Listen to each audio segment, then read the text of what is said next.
لە زمانی عەرەبیدا هەمیشە شتەکان بە کۆدێ لە زمانی عەرەبی لە زمانی کوردیدا تاک معنای کۆدەدا بۆ هەندێ ستا تەوفیقت فەضل ئەهلەن وسەهلەن ما مسافر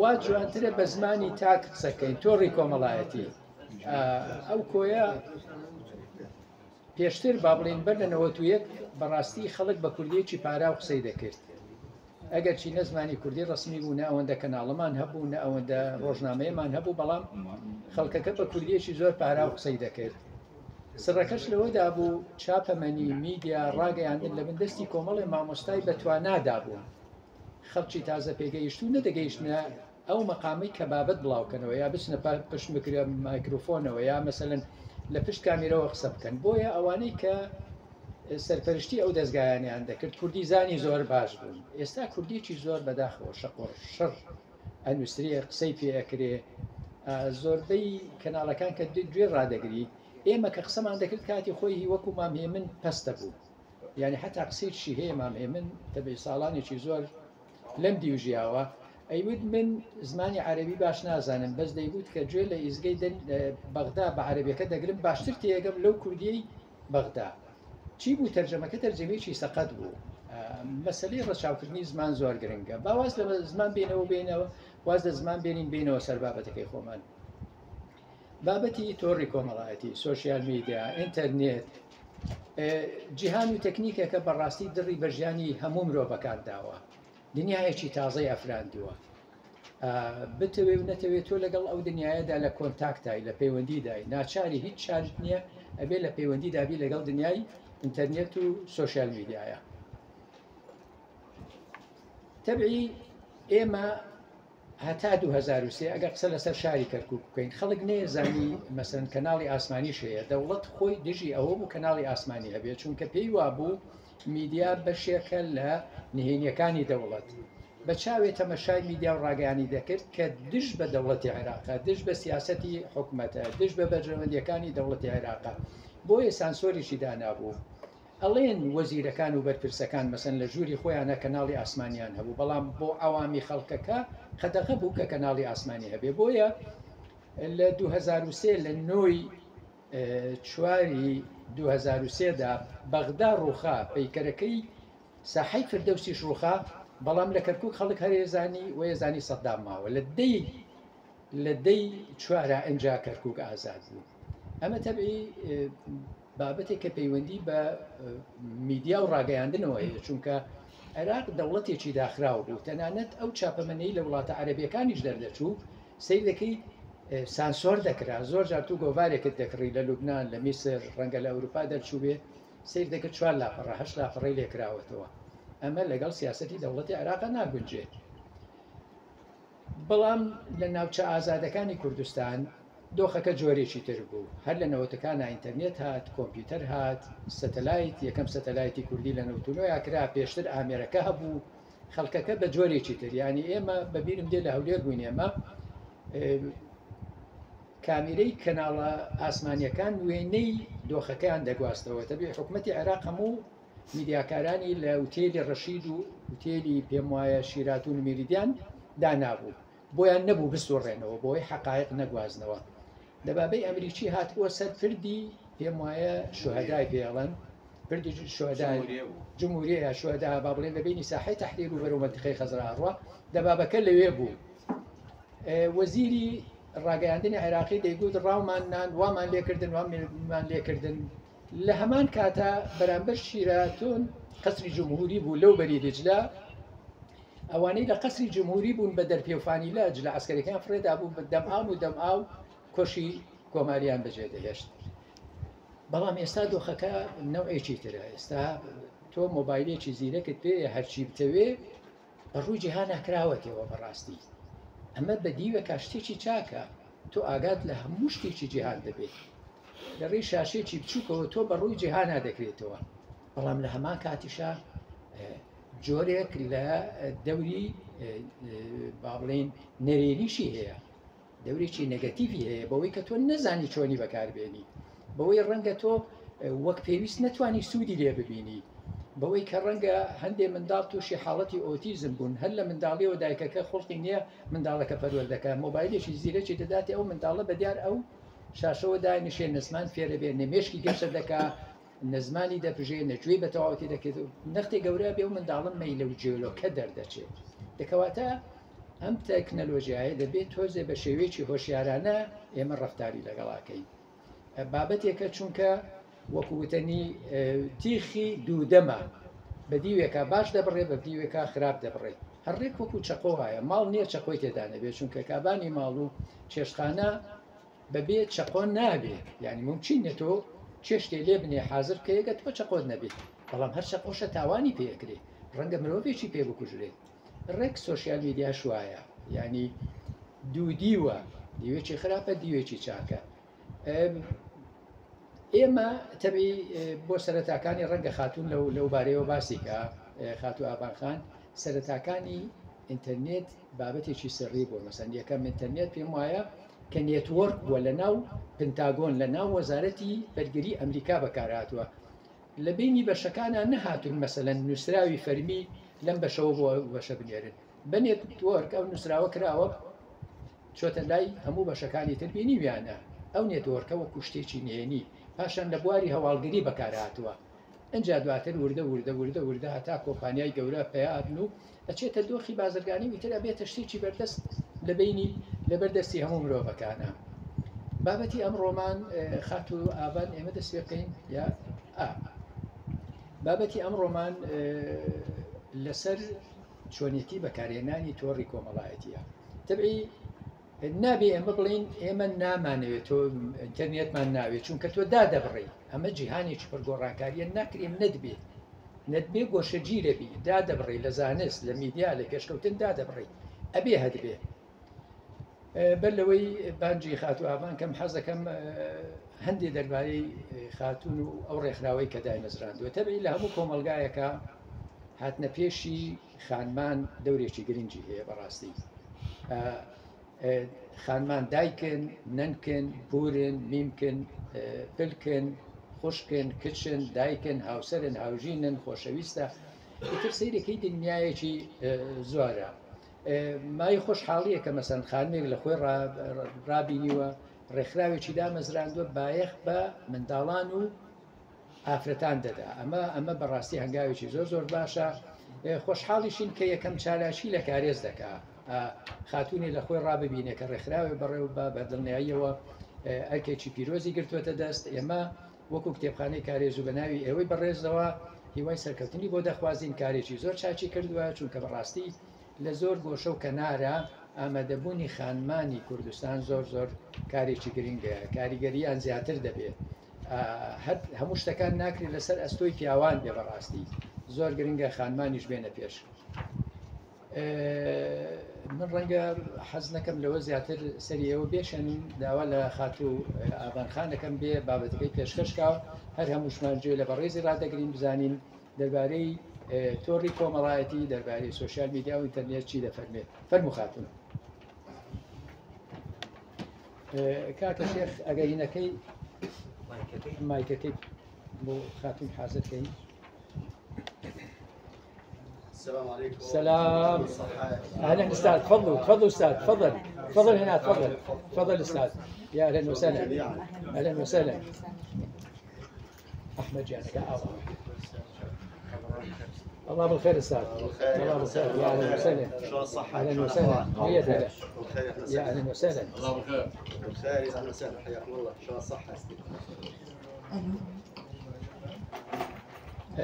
طبعا استاذ احنا حكينا سيد آبان شوية جايتكم متأخرة أحب أوضح شوية معلومات حكينا اليوم عن النت نعم عن شبكات التواصل الاجتماعي ودورها وظهورها وضرورتها في الحياة المعاصرة طبعا تقنية احنا سابقا احنا بالعراق التقنيات الحديثة ولدتنا متأخر بوقت متأخر يعني حتى عام 2003 الدولة كانت وضعت رقابة شديدة على الإعلام على وسائل التواصل الاجتماعي تقريبا الشعب كان ما يدري، حتى الفضائيات كانت ممنوعة ببلدنا. طبعا من منظار السياسي للنظام العراقي آنذاك هذا كان يشكل خطر على مصالح البلد، على مصالح الشعب، كان ينظر له بمنظور أمني وسياسي. لكن طبعا أنت ما تقدر تنفصل عن عالم التقنيات، لأن ذاك الوقت أنت تنعزل، تعيش بعزلة، والعزلة ما تفيد، تشكل خطر على مستوى تطور المجتمع، على مستوى التواصل ويا التقدم العلمي والتقني والتغيرات اللي تحصل. فلهذا من 2003 العهد الجديد أو عهد الجمهورية الثانية شاعت عندنا حرية. الحرية في مختلف المجالات، من ضمنها وسائل التواصل الاجتماعي، الإعلام، الثقافة. لكن مع هذا الحرية المطلقة بها مخاطر، يعني مثل يقول السيف ذو حدين، يقص بإيجابي وممكن يقص بسلبي. فضروري احنا نبحث هالموضوع في سبيل انه هاي التقنية احنا ما نقدر نعزل نفسنا عنها. طيب شلون التعامل وياها؟ راح احنا نتفاعل وياها، نتواصل وياها، وبالنتيجة نتوصل إلى نتائج بحيث تساهم في تطور وترقية مجتمعنا، مو يشكل خطر على قيمنا، خطر على تنمية الأفراد. يعني مثل ما قلت هاي التقنية سيف ذو حدين، ممكن يقص بالعدل، ممكن يقص بالإيجابي، وممكن يكون لها نتائج سلبية. فنرحب بكم وأهلا وسهلا بكم. وسيد آبان طبعا أحب أتحدث عنها، سيدة مرموقة تصدت أنه تشكل فد منظمة مدنية، وحضور المرأة القيادية حقيقة في المجتمع شيء مهم، لأنه هذا يدل على تطور المجتمع، يدل على انفتاح المجتمع، يدل على أنه المجتمع يخطو باتجاه الانفتاح على الحياة الجديدة، على الحياة المعاصرة. طبعا احنا بالبلد شهدنا تراجع فظيع، يعني بالسبعينات بالستينات، يمكن الأستاذ توفيق يتذكر والمعمرين هنا يتذكرون، المجتمع العراقي كان أكثر تطورا من الوضع الحالي. احنا شاهدنا فد نكسة حقيقة، خصوصا في السنين الأخيرة لعهد الكعبة، تقليص الحريات. أي فشيء مشرف أنه سيدة تصدت لتأسيس منظمة مدنية وتشتغل على حق الطفولة والأمومة والسيدات. دوباره هو بخير بينه وما مستعين زماني. كنا باسمهم للجمهور. نعم. نفسهم للجمهور. اي نعم استاذ. محمود محمد صالح الجبولي من صلاح الدين. اهلا وسهلا بك. ناشط في منظمات المجتمع المدني.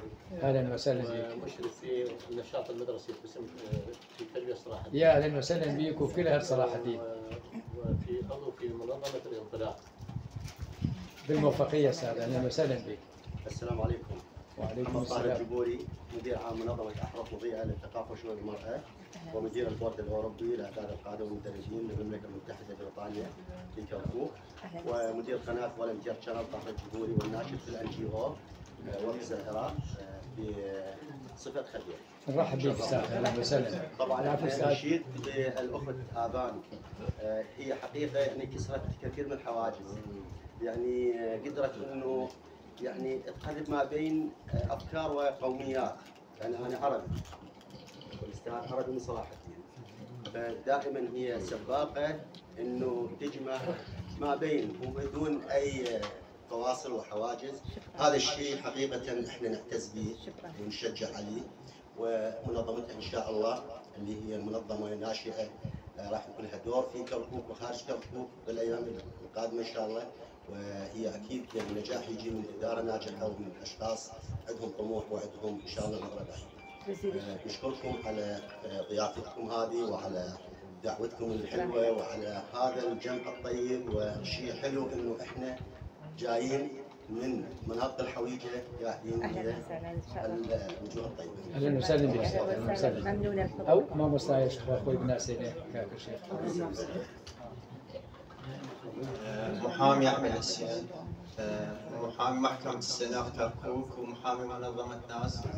طبعا اتشرف بكم جميعا وفرصة سعيدة، يعني الجمعة واللمة هذه شوفتكم بيها، وإن شاء الله راح بالأيام القادمة تشوفون افكار تفاصيل جديده بخصوص المنظمه خارج كركوك وداخل كركوك، وان شاء الله تخص جميع القوميات، عرب، عراق، تركمان، مسيح، الجميع ان شاء الله ما بتفرق. اهلا بك استاذ. ونتشرف بكم جميعا. اهلا وسهلا، هلا بالاستاذ. دوباره بخير بنو ما مستعان استاذ جولا خاتو ابان راقدين كاك الشيخ انك تبو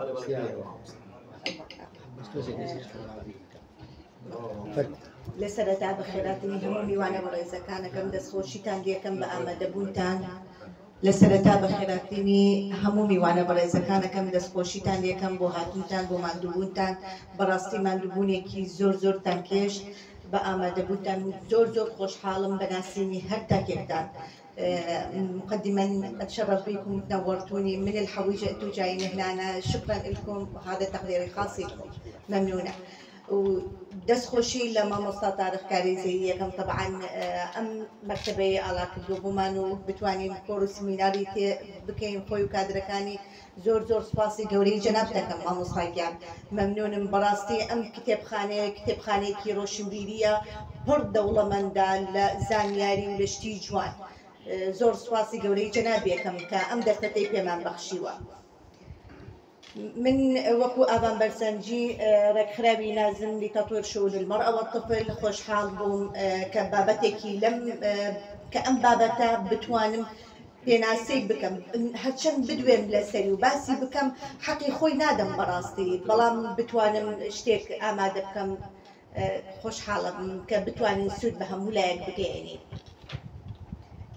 دەستخۆشیتان لێکم ئەجار لەسەرەتا بۆ مامۆستا تارق ماکەکە بەجێ دێڵم و اینجا دواتریش باسی بچمەوە بابەتەکە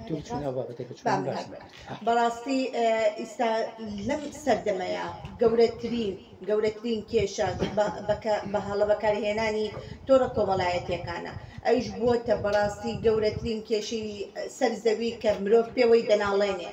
ئەم کێشەیە ئێمە بە خودی مرۆڤ خۆیەوە پەیوەندە، چونکە لەبەر تۆڕە کۆمەڵایەتەکان ئێمە پەیوەستین و لە پێی ڕۆشنایی تۆڕە کۆمەڵایەتەکان بڵاو بووەتەوە. ئێمە چۆن بتوانین مرۆڤ چۆن بتوانێت سنوورێک و با بڵێن سنوورێک و بەربەستێکدا بنین، بەرنامەیەکدا بنین بۆ ئەم تۆڕە کۆمەڵایەتیانە کە بەکاری بێنین. ئێمە من وەکو بەڕاستی سۆشیال میدیا مەترسیەکی زۆر گەورەی ناوەتەوە، بەکارهێنانی سۆشیال میدیا بەهەڵە مەترسیەکی زۆر گەورەی ناوەتەوە. اینجاکە بتوانین من وەکو ڕێکخراوێ وەکو ئاوانێک ئێمە بۆ بیرەکەینەوە بە دیلێک، هەموو مرۆڤێک طبعاً بەتاڵبوونێکی هەیە، شتێکی لە ژیانی بێ پڕی بکاتەوە.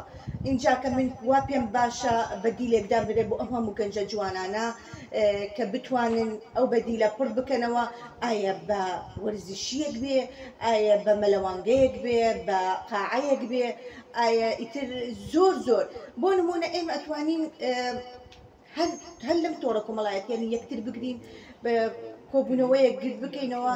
وەکو ئیستاکەی گەنج بەڕاستی زۆر بەداخەوە، گەنجی ئیستاکە هەمومان ئیستاها کۆبووینەتەوە، هەر کەس و ئاڵاوتە مۆبایلێکەوە کۆبووینەتەوە ڕاستە، بەڵام هیچ کەسێکمان ڕەبتێکمان نییە بە کەسەکەی ترەوە، بەڕاستی زۆر بەداخەوە ئەچیتە ماڵە خێزباری کۆمەڵایەتی با بڵێن وەکو بۆ میوانەیە چیتە هەر لایەکەوە تۆ ڕاستە پێکەوە کۆبیتەوە میوانداری ئەەکەیت و هاتووتە، بەڵام بەداخەوە ناتوانین پێکەوە دابنیشین گەرمگوڕیەک لەناو یەکترایە هەبێت، بتوانین ئەوانی کە ناخمانێ خۆشێکات دەببڕین وەکو جاران نەماوە کۆمەڵایەتیەکانمان. چونکە ئێمە لە سنووری کاتی سەدامایە سانسۆرێکیاندانە بۆ سەر تەلەڤیزیۆنایە، سانسۆرێکیاندانە بۆ سەر ئازادیەکان گشتی. من ناڵم ئازادی ببەستڕێتەوە، بەڵام من ئەڵێم ئازادبی، بەڵام خۆمان بتوانین بەرنامە بۆ خۆمان دابنێ، خۆمان بتوانین سنوورێک بۆ ئەم با بڵێن سایتانە ئەوانی کە بە هەڵە بەکارەهێنن دابنێن، چۆن بتوانین یعنی ئەم بۆشانە پڕۆ بکەین. بەڕای من بۆ بەدیلانە زۆر باشە، زۆر سوودی لێبینین. بۆ نمونە گەنجێک بتوانێت بێتە کتێبخانەی وەکو ئەم کتێبخانەیە کە پڕ زانیاریە لە دەوڵەمەنە لە زانیاری بە سوود و شت و قسەی جوان و کتێبی جوان ئەتوانێت هەر سوود لەم کتێبانە ببینێ، بتوانێت لە تۆڕە کۆمەڵایەتیەکان بڵاوی بکاتەوە. من ئەوەم زۆر پێ جوانە وەکو ئەم تۆڕە کۆمەڵ بەکارهێنانی هەڵە بەکارهێنانی ئەم تۆڕە کۆمەڵایەتیانە بەڕاستی من پێم وایە بۆتە نەخۆشیەکی وەکو شێرپەنجە نەخۆشیێکی شێرپەنجە هەروامانی لێ کردووە ئەوەندە ئاڵودەی بووینە بڵێم لە مادە هۆشبەرەکان زیاتر کە ئاڵودەی بوونە یعنی بەڕاستی زۆر مبالغەی پێ ناکەم بەڵام بەڕاستی زۆر خەتەرناکە زۆر مەترسیدارە بۆ هەر تاکێ مرۆڤمان ئەگەر نەتوانین بەرنامەیەک دابنێن بۆ ئەمە خۆی تۆڕە کۆمەڵایەتیەکان زۆر بەسوودە زۆر چاکە زۆر زانیاری لێوەرەگری زۆر شتی بەسوودی لێوەرەگری بەڵام بەکارهێنانی بەداخەوە لە 5 ملیارد نەفەر لە کوڕەی ئەرزایە کە مرۆڤ پێی دەناڵێنێ کە بەکاری ئەهێنێ بە هەڵەبوونەکەی زیاترە وەکو لە سوودەکەی اینجا کە پێم وایە ئێمە بەدیلێکدا بنین وەکو پێم پێشبڕکێک وەکو مەلەوانگایەک وەکو فکرەیەکی نیوێ پەڕە بە بیرۆوەرەکانی بنات چۆن بتوانین یعنی بەڕاستی زۆر گرنگە هەر تاکێ لە خۆمان هەر کەسێکمان لە خێزانەکانمانەوە دەستی پێ بکەین لە ماڵی خۆمانەوە دەستی پێ بکەین بتوانین کەمێک ئەو تۆڕە کۆمەڵایەتیانە من ناڵێن بەجێ بێنین بەڵام لای دێن بەلاوە کە ژیان خۆشی ببەخشینەوە یەکتر و پەیوەندیەکان و کۆمەڵایەتیەکان زیاتر ڕەبط بکەین بەیەکەوە خۆشترێکە وەکو لەما وەکو بەڕاستی وەکو نەخۆشیەکی شێرپەنجە وایە ئەم تۆڕە کۆمەڵایەتیانە هەموو خانەیەکی لەش هەموو خانەیەکی بەسوودی لەش دەگۆڕێ بۆ خانەیەکی نەخۆش و لاواز و بێهێز کە جەستەیەکی ماندووە بەڕاستی وەکو زندویەکی بێسوود زندویەکی بێهۆش وایە بەڕاستی ئەو بەکارهێنانە هەڵەی تۆڕە کۆمەڵایەتیەکان وا لە مرۆڤ دەکات من ئەوم پێ باشە پێمیش خۆشە وەکو شمشێرێکی دوو لێوان وایە لایەکی بریندار دەکات لایەکی دەکوژێ بەڵام بتوانین هاوسەنگیەک لە پێناویانە بدۆزنەوە زۆر باشە بێت منیش دەستخۆشی لە هەمووتانەکەم هەر پێشنیارێکتان هەیە هەر شتێکتان هەیە پێم خۆشە لە کۆتاییە بینووسن دەستخۆشی لە مامۆستا تارەقی شەکەم زۆر سوپاس تارەکەم بناوی ئێوەی بەڕێزەوە زۆر سپاس بۆ خاتو ئابان من لە دوو زانیاری نیە و بابەتەکەی کە خستێ ڕوو تەبعی پێم وایە ژمارەی دانیشتوانی سەرگۆی زەوی 8 ملیارە 5 ملیاری سۆشیال میدیا بەکاردێنێ مۆبایلی زیرەک ژمارەیەکی یەکجار زۆرە لە 8 تا 5 بەکاری بێنێ هەموو توێژەکان نەگرێتەوە ئیلا مەگەر وڵاتە هەژارەکان کە با بڵین توانای ئەوەیان نەبێت لە وڵاتی ئێمەدا مۆبایل کەوتۆتە دەستی منداڵەوە بە ڕێزان ینی جاری وایە وەکو عەرزم کردن منداڵی شیرەخۆرە دایکی تااقەتی نییە هینیکە بیلاوێنێتەوە تااقەتی نییە نازی ڕابگرێ سیرەکەی مۆبایلێکی ئەداتێ بۆ ئەوەی منداڵەکە بخافڵێنێت ئەم جۆرە حاڵەتە بەڕاستی حاڵەتێکی نەخۆش و نەرێنیە بە بڕوای من بابەتێکی تری شەر ئاماژەی پێکرد بەدا خۆێستا لە زەینم لاچوو بابەتێکی هەستیار بوو ئەگە هاتەوە یادم ئارستانی دەکەم هەڵوەستەی لەسەر بکەین مامۆستا فەرمی ئەڵێ پیر بوویشت لەبیرەکەی چاوی من مامۆستا قوربانی چاوی بم ئێستا بەدڵنیاییەوە هەر هەمومان کێشەمان هەیە جۆرێک لە کێشەمان لەگەڵ دنیای ئینتەرنێت و سۆشیال میدیا هەیە بە ڕێزان ئێستا زۆر جار من پێ ئەپەڕم بەلای گەنجێکە ئاوا سەری کەس کردووە وەکو سەرخۆشێک وایە ینی وەکو خاتون وتەنی وەکو خاتو ئابان وتەنی ینی لەگەڵ کەسێکی ئالوودەبوو فەرقی نییە مەست بووە ینی وەکو سەرخۆشە ئەڵێم باوکە قەینا کە سیرەکەی بەکاری بێنە ئەم بڕبڕانەی ملت تووشی کێشە دەبێت تووشی ئیزلاقە بێت نەخۆشە بی چاوت عزیەتێ بێ ئیسراحەتێک دە چاوت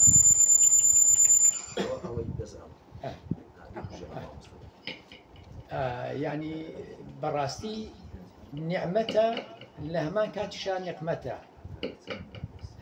دەواازەیەکە بۆ ئەوەی کە مرۆڤ سوودی لێ ببینێ دەواازەیەکە بۆ ئەوەی کە تۆ زیانت پێ بکێنێ سەفەرێکیان لە هەولێرەوە داهاتم بۆ کەرکووک لە شانی چەپم کچۆڵێکی گەنج دانیشت بوو لە شانی لای ڕاستم پیاوێکی گەنج دانیشت بوو هەردووشیان مۆبایلیان پێ بوو تەبعی ئاوڕم لە کوڕەکەدایەوە وتم ئیشت چییە؟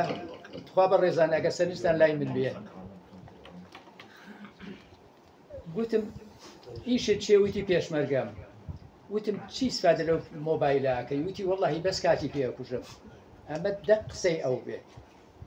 ئاوڕم لە کچەکەی تەنیشتم دایە وتم باوە گیان تۆ چی سفادێکی لەکەی؟ وتی وەڵڵاهی من خەڵکی هەڵەبجەم بەڵام لە زاکۆی سەلاحەددینم بەحسەکەم لە ڕێی ئەو مۆبایلەوە سەرچاوم پیا کردووە بەحسەکەم ئامادە کردووە کەواتە عیلاقەی بە هۆشیاری مرۆڤەکەوە هەیە. تو چۆن ئەو ئامێرە بەکاردێنی؟ ئەو ئامێرە خراپ نییە، تەکنۆلۆژیایە کە ئەکرێت تۆ خۆت بەهرەمەند بیلی. ئێمە جاران چاوەڕێمانە کرد چاپەمەنی مەسەلەن لە شارێکەوە لە وڵاتێکەوە بەدەستمان بگا. ئێستا تۆ ڕۆژنامەکە هێشتا چاپ نەبوو نەچۆتە سەر کاغەز تۆ ئەتوانی لە ئینتەرنێت بیخوێنیتەوە. وەڵڵاهی ئەوە نعمەتێکی زۆر گەورەیە. بەڵام ئایا ئێمە بە ئاراستەیەکی ئەرێنی سوودمان لەو تەکنۆلۆژیایە وەرگرتووە یان پێچەوانەکەی؟ پرسیارەکە لێرەوە دەست پێ دەکات. ئەم بابەتە پەیوەندی بە هۆشیاری مرۆڤەکانەوە هەیە. ئێمە دەرگای پرسیارەکەینەوە بەر لەوەی دێمە خزمەتتان کورتێ بۆ مامۆستایان بە چاوان دێمە خزمەتت مامۆستا مەجید بەس کورتێک بۆ مامۆستایان. طبعا أستاذ يمكن ما استوعبت الموضوع لأنه باللغة الكردية فالمختصر نقول هالتقنية اللي اجت احنا ما نقدر نعزل نفسنا عنها، صارت ضرورة من ضرورات الحياة. لازم ان انت تتواصل مع عالم المعرفة، مع عالم التقنيات، مع عالم الأخبار، مع المعلومات الجديدة، لكن يبقى وعي الفرد شلون يستخدمها. أنا أتذكر حكيت باللغة الكردية للسادة الأفاضل. جيت مرة صعد سيارة نقل ركاب، على يسراي فد بنية قاعدة، على يميني فد رجل قاعد، اثنيناتهم بيدهم الموبايل. حبيت أنا صحفي من باب الفضول أسألهم، قلت للولد شو تسوي بهالموبايل؟ شنو شغلك؟ قال أنا عسكري بيشمركة. قلت له زين شو تسوي بيه هاي؟ قال والله بس أقتل بيه الوقت، هذه قاعد برا بيه وأقتل بيه وقت. هنا شوف الملاحظة السلبية. التفتت على البنية قالت أنا من أهالي حلبجة بس أدرس بجامعة صلاح الدين هولير. أنا أعددت البحث من خلال مصادر أخذتها من النت. إذا هذه الآلة، هذه النافذة المعرفية تعتمد على وعي الإنسان. إذا كان واعي يستخدمها بشكل صحيح راح يستفاد منها، وإذا كان ما واعي لا تكون مضرته أكثر من منفعته. حتى صنف يعني أستاذ صنف هو كأخطر سلاح، يعني كأخطر سلاح نقول استطاعتهم أن يدمرون مجتمعات. بالفعل هيك. هو سلاح ذو حدين. نعم سلاح ذو حدين. للفائدة أو من جانب آخر هو هسه بالجديد روسيا يقول احنا ما مستعدين نطلق صاروخ. يعني مثلا احنا الامن السيبراني اللي العالم كله متخوف من هذا الشيء، يعني حتى دخلوا في مناهج الجامعات والكليات حتى المهنيه الاعداديات. يعني هذا شيء مهم لانه العالم كله عباره عن شبكه واحده مرتبطه كل الامور الماليه والامور الاقتصاديه والامور هذا الشيء. شكرا استاذ المداخله. تبعي مامۆستا باسی شتێکی کرد بەڕێزان، يعني دێمە خزمەتت مامۆستا یەکەم مداخلەی جەنابتە بێ مامۆستا باسی شتێکی کرد. تبعی من پێم وایە ینی مامۆستا ئەو تێبینیەی من پێشتر بیرم لێ کردەوە بەڵام هێنایەوە بیرم، ئەمە وەکو چەکێک بۆ خافڵاندنی میلەتان وەکو چەکێ بەکاردێ. ینی تۆ ئەو هەموو تۆڕە ئینتەرنێتە بە نرخێکی هەرزان کەوتۆتە بەردەستی ئەم خەڵکە بەڕاستی ینی دوور نییە بەشێک بێ لە سیاسەتی نێودەوڵەتی بەکاردێ بۆ سەرکردنی گەلان، بۆ هەها کارکردن لەسەر مێشکینەوەکە. اینجا بۆیە ینی بەڕاستی ئێمە پێویستمان بە بەرنامە ڕێژیەک هەیە چۆن ڕەفتار لەگەڵ ئەو تەکنیکەدا بکەین. مامۆستا مەجید گوێ لە جەنابەت ڕادەگرین. فەرموویە دەستان خۆش بێ بۆڵی کوردستان بەخێرات خاتو افانك خوازار مزياتي لسبابه قبل امر خبر ديالك الناس هشتا ما ولا سدي شتيكي لخوك البيت نتواني خصبك لكن بوريت لنا حقنا بلا من طوريكو ملايتو وخرا شتيكي وكو علاج على شمشيرك يدودما دمك زين بخشا دمك يشوف بخشا هوي توزي هوشمند دي أزاني سودي دي من بوني من كسبنا ناس لإيران 2015 حاولنا من شو إيران وعلاج يكشف وكنا خوت محمود بيشوازي نبكي لغاية دور كمالتي وكنا خيزان هي شيء مالي بيكاوله بيزور شيء مالي بيكاوله دست الخوش به يوي بدل سپاس مامۆستا بۆ پێم دێمە خزمەتتان قوربان بەس با تعلیقێکی بچکۆلە لە سەرینەکەی مامۆستا بۆ چوونەکەت تەواو بوو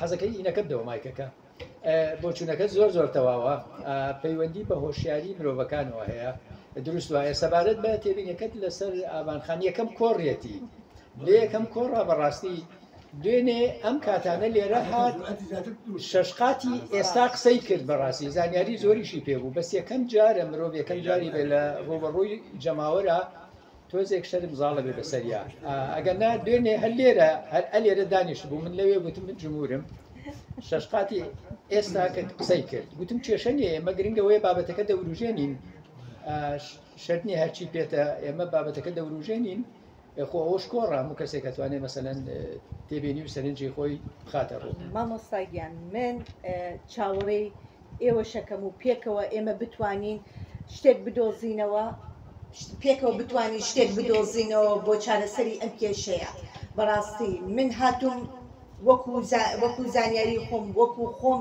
ئەو با بڵێن ئەو بیرۆکانم هەبوو ئەو قسانم هەبوو پێشم خۆشە زیاتری لەسەر بدوێم و لەگەڵ ئێوەیە من جوانترە بم و زیاتری لەسەر ئەدوێم و احتیمالە ئەگەر شەرمیشم هەبێت هیوادارم بشکێت لەگەڵتانە سوپاستانەکەم مەمنونم کات فەرهاد بیدەیتە کاکە شێخ دێنە خزمەتت قوربان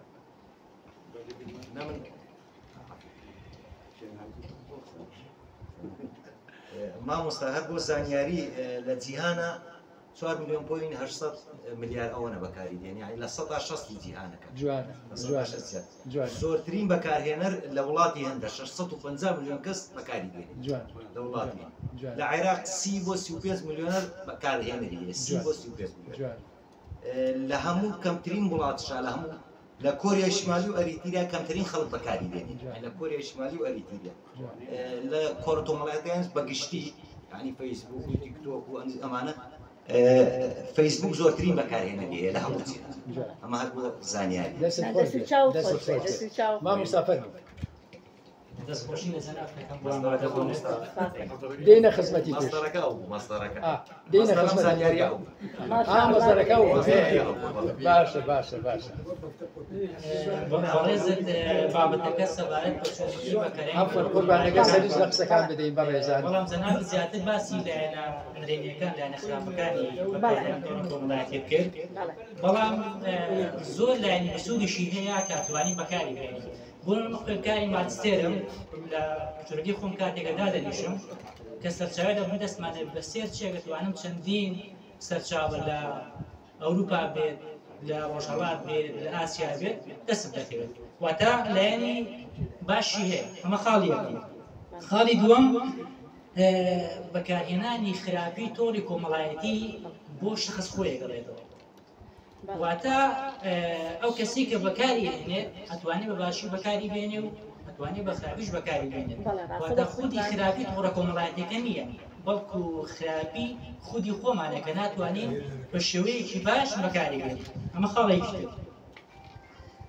خاڵێکی تر سەبارەت بە تۆڕی کۆمەڵایەتی فەیسبوک ئەو کەسی کە تۆڕی کۆمەڵایەتی فەیسبوکی دروست کرد پێشەوەی کە خۆی بکوژێت نامەیەکی بۆ بەکارهێنانی تۆڕی کۆمەڵایەتی فەیسبوک نووسیدی کە ئەم تۆڕەم بۆ نزیکبوونەوەی کە کۆمەلگا دروست کرد بەڵام بمبورن کە من کۆمەلگام تێکدا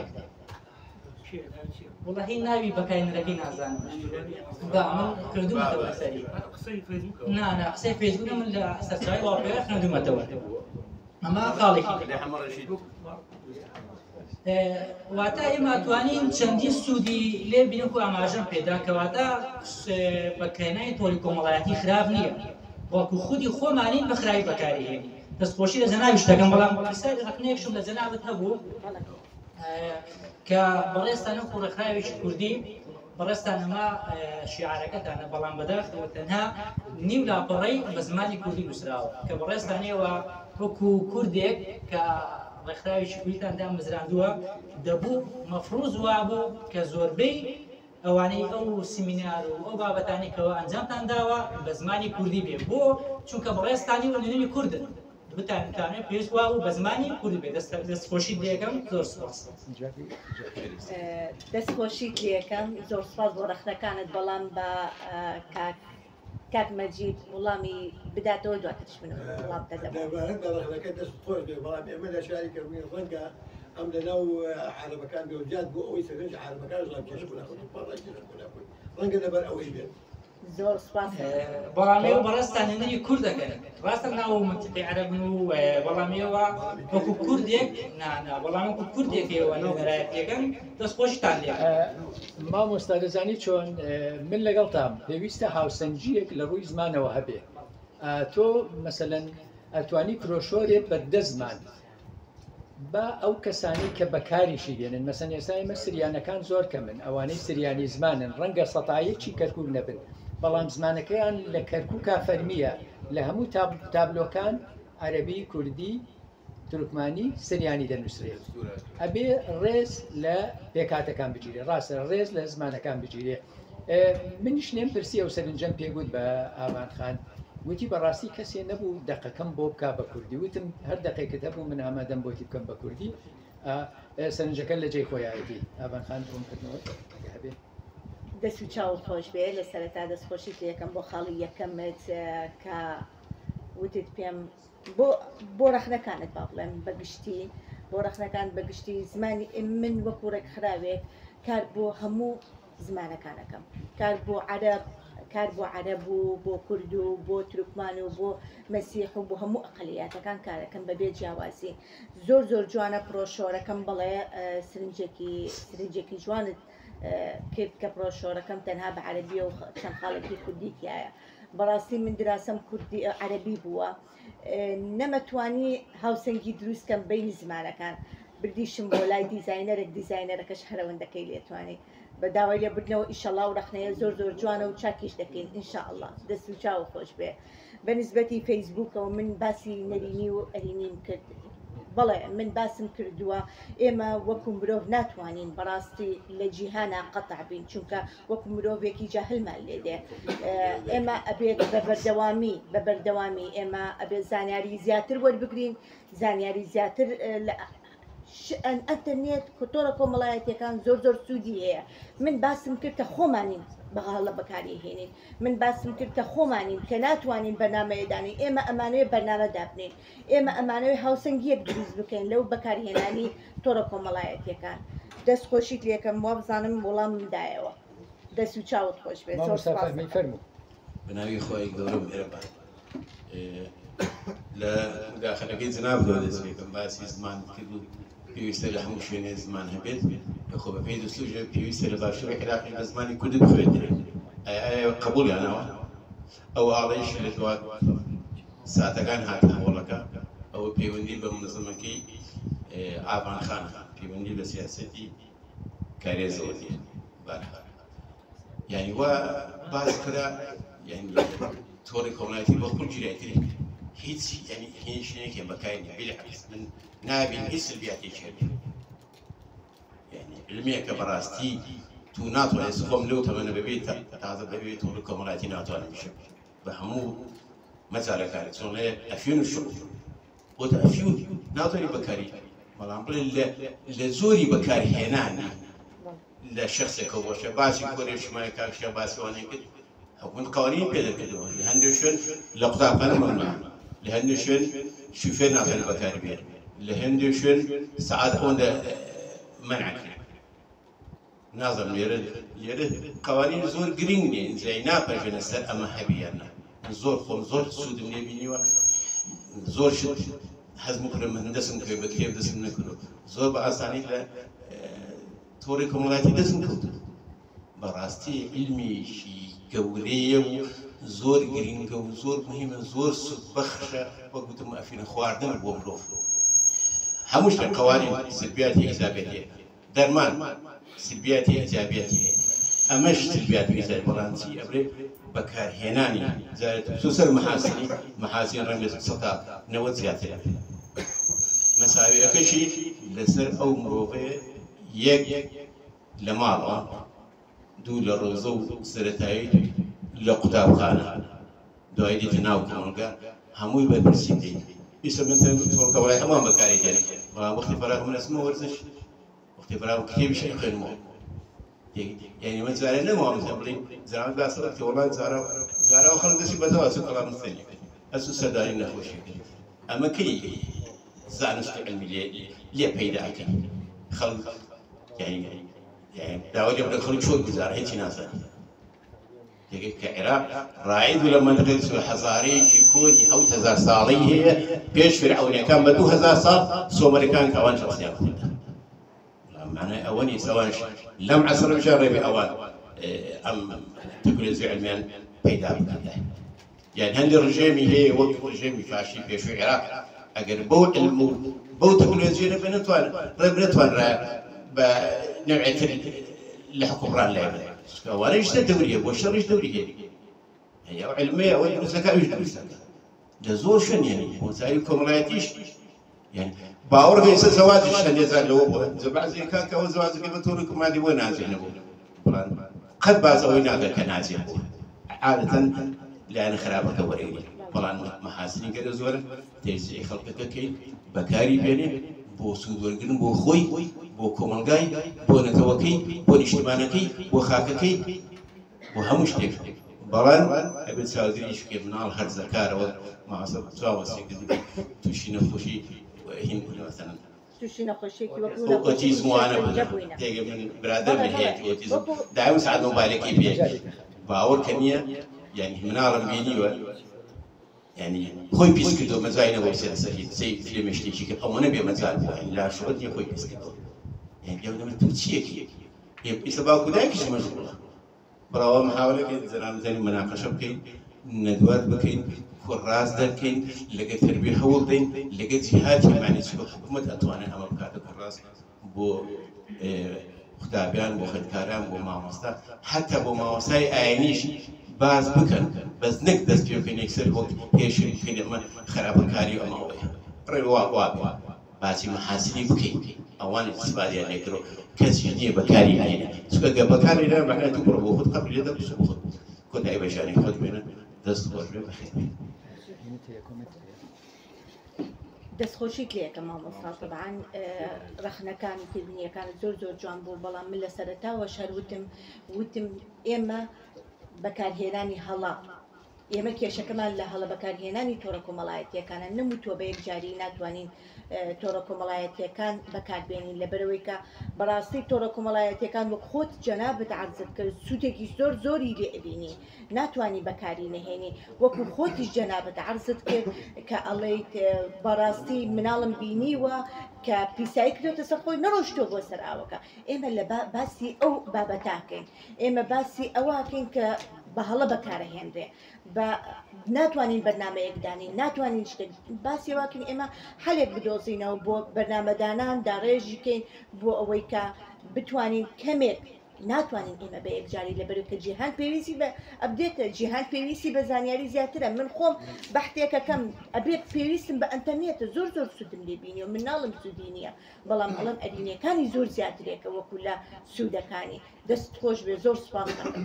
تەبعی مامۆستا من بە یەک ئێستا تاییدی جەنابەت دەکەم یەک لاپتۆپ ئێستا لەبەردەست دابێ بەقەدر دەستگایەکی شەشقاتی جاران ئیشەکە چونکە لەسەر ئەو لاپتۆپە هەرچی بتەوێت لەبەردەستایە وایە بەس قسەکردنی ئێمە چۆنیەتی بەکارهێنانە هۆشیاری مرۆڤەکە چونکە وتمان شمشێرێکە دوو دەما باسکرا مەساوی زیاتر دەست بەعکس مەحاسنی زیاتر نانە خۆ بەدڵنیایەوە وایە ناکرێت دا ببڕی مامۆستا ناکرێت هەڵەکانی خۆمانە بەکارهێنانی خۆمان هەڵایە شەوت بەکارهێنانی هەندێک دەرکەوتی هەیە چونکە تەکنەلۆژیایەکی تازەیە هاتوۆتە ناو ئێمە لە پڕ هات ئەم خەڵکە سەری لێشەیوان نازانی چۆنی بەکاربێنێ منداڵ هەیە تا بەیانی بەدیار مۆبایلەوە دانیشێ ێ باشە ئەمان شەوی ڕۆی شەو بۆ خەوە ڕۆژ تەعویزی شەو ناکاتەوە ڕۆژ بۆ یعنی سەیرەکەی بەرنامەی هەندێک خەڵکی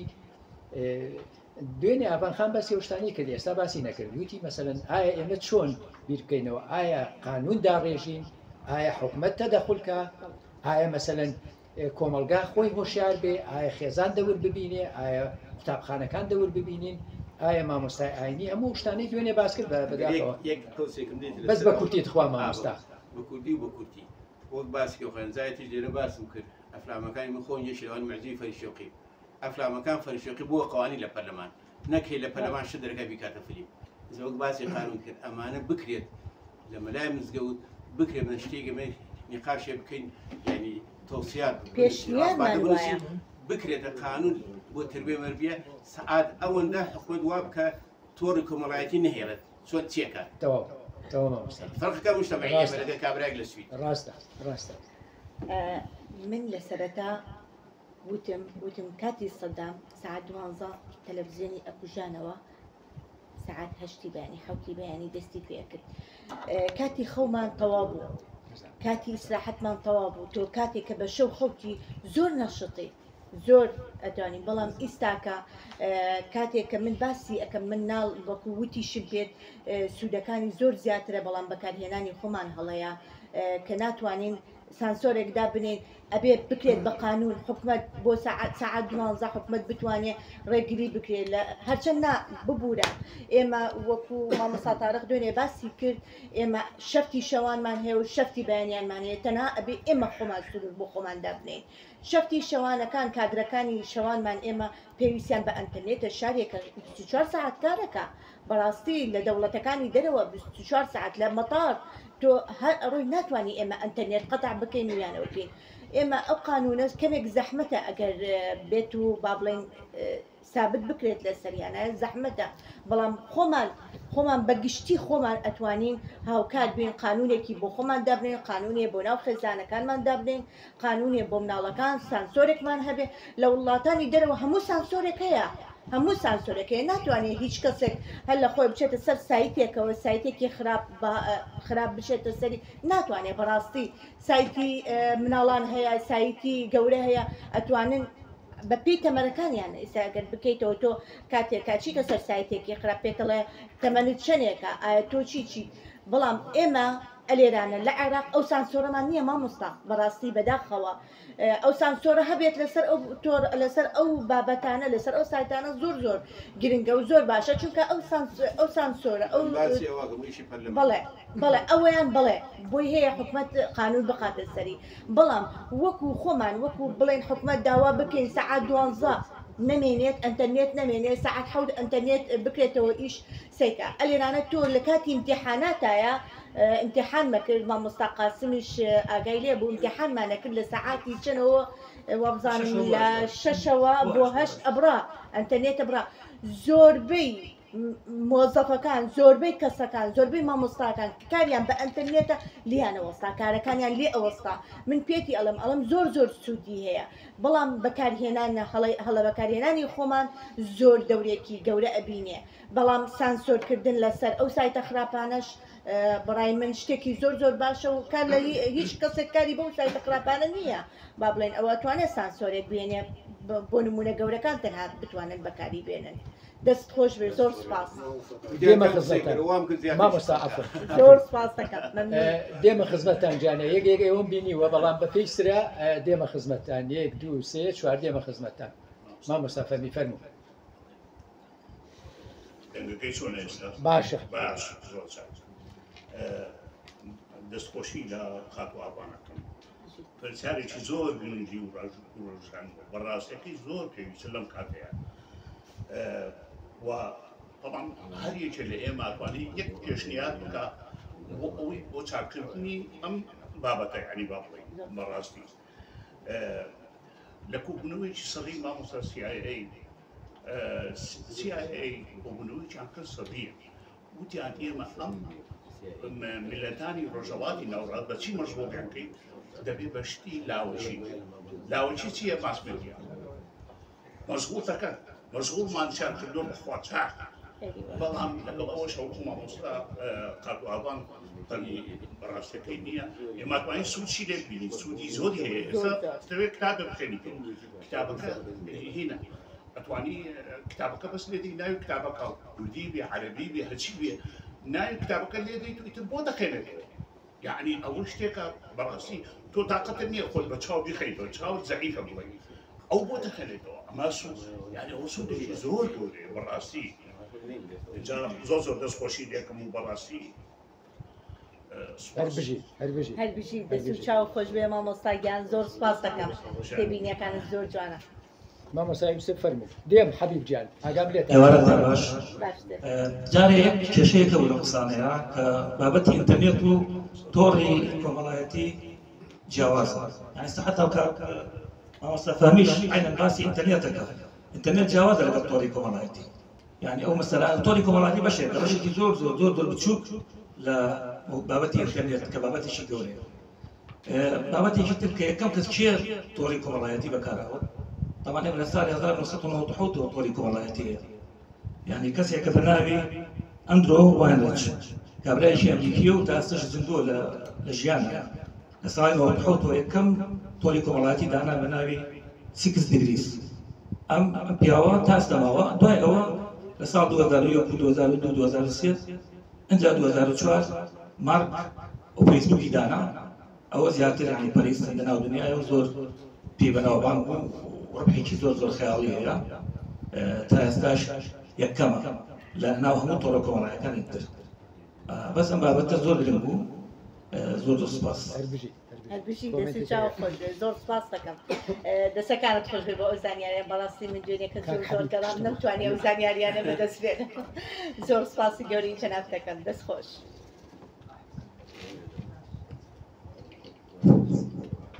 دێنگمان دێ سەرەتا دەستخۆشی لە مامۆستاگەین زۆر سپاس دەکەین زۆر هاتوون بابەتی سۆشیال میدیا یاخۆت تۆڕی کۆمەڵایەتی یاخۆت ئەنتەرنێت و شێوەیەکی گشتی چونکە ئەنتەرنێت خۆی زۆر پشگیرە سۆشیال میدیا و مامۆستاوتی بەشێکی لێتی ئێمە هەموومان کۆکین لەسەر ئەوەی کە سۆشیال میدیا یاخۆت ئەنتەرنێت و شێوەیەکی گشتی باشە بەڵام ئەو کەسی بەکاری دێنێ ئەکەوێتەوە سەر ئەو کەسە ئایا ئەو کەسە بەباشی بەکاری هێنێم یاخۆت بەخراپی و ئێمەش ئامانجمان ئەوەیە مرۆڤەکان بە شێوەیەکی تەندروست بەکاری بێن و ئەم کۆڕش کە مامۆستا ئەنجامی داوە و بەشداری تێکردووە ئامانجی ئەوەیە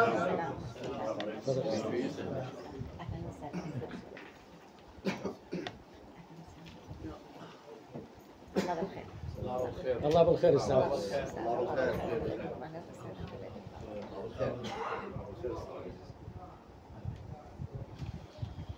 السلام عليكم. السلام. تفضل استاذ تفضل. عليكم السلام. اهلا وسهلا. شلونك؟ تفضل استاذ. سريع استاذ. السلام. وعليكم السلام ورحمة الله. بخير بين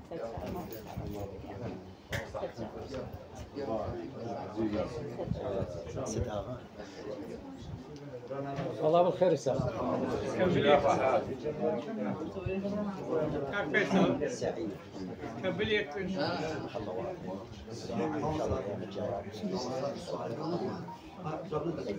اخر حقي خوي والناقري حق خوي والناقري الله بالخير بخير بين كاك شلون بخير اهلا وسهلا بجي زور سباس عليكم الله بالخير استاذ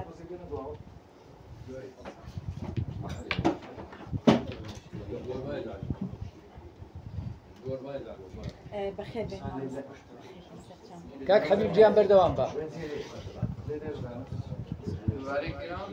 لا اوي قيشتي شويه زمرة زارك يا أستاذ. إما أمان زمان لويا بابتك الخرابي باشی سوشیال میدیا نێچکەوە خودی تاکە بڕیارەدا باش بێ یا خراپ وی ئامازمان لەوەی تایشێکی تەندروست دروستکەین چۆن بتوانین تایشێکی تەندروست دروستکەین سەرەتا وەک هەنگاویشی کە بتوانین عەرەبەری عەمەلی بێ تەنها لە ڕێگەی هۆشیارکردنەوە کۆمەڵی کورتە ڤیدیۆی هۆشیاری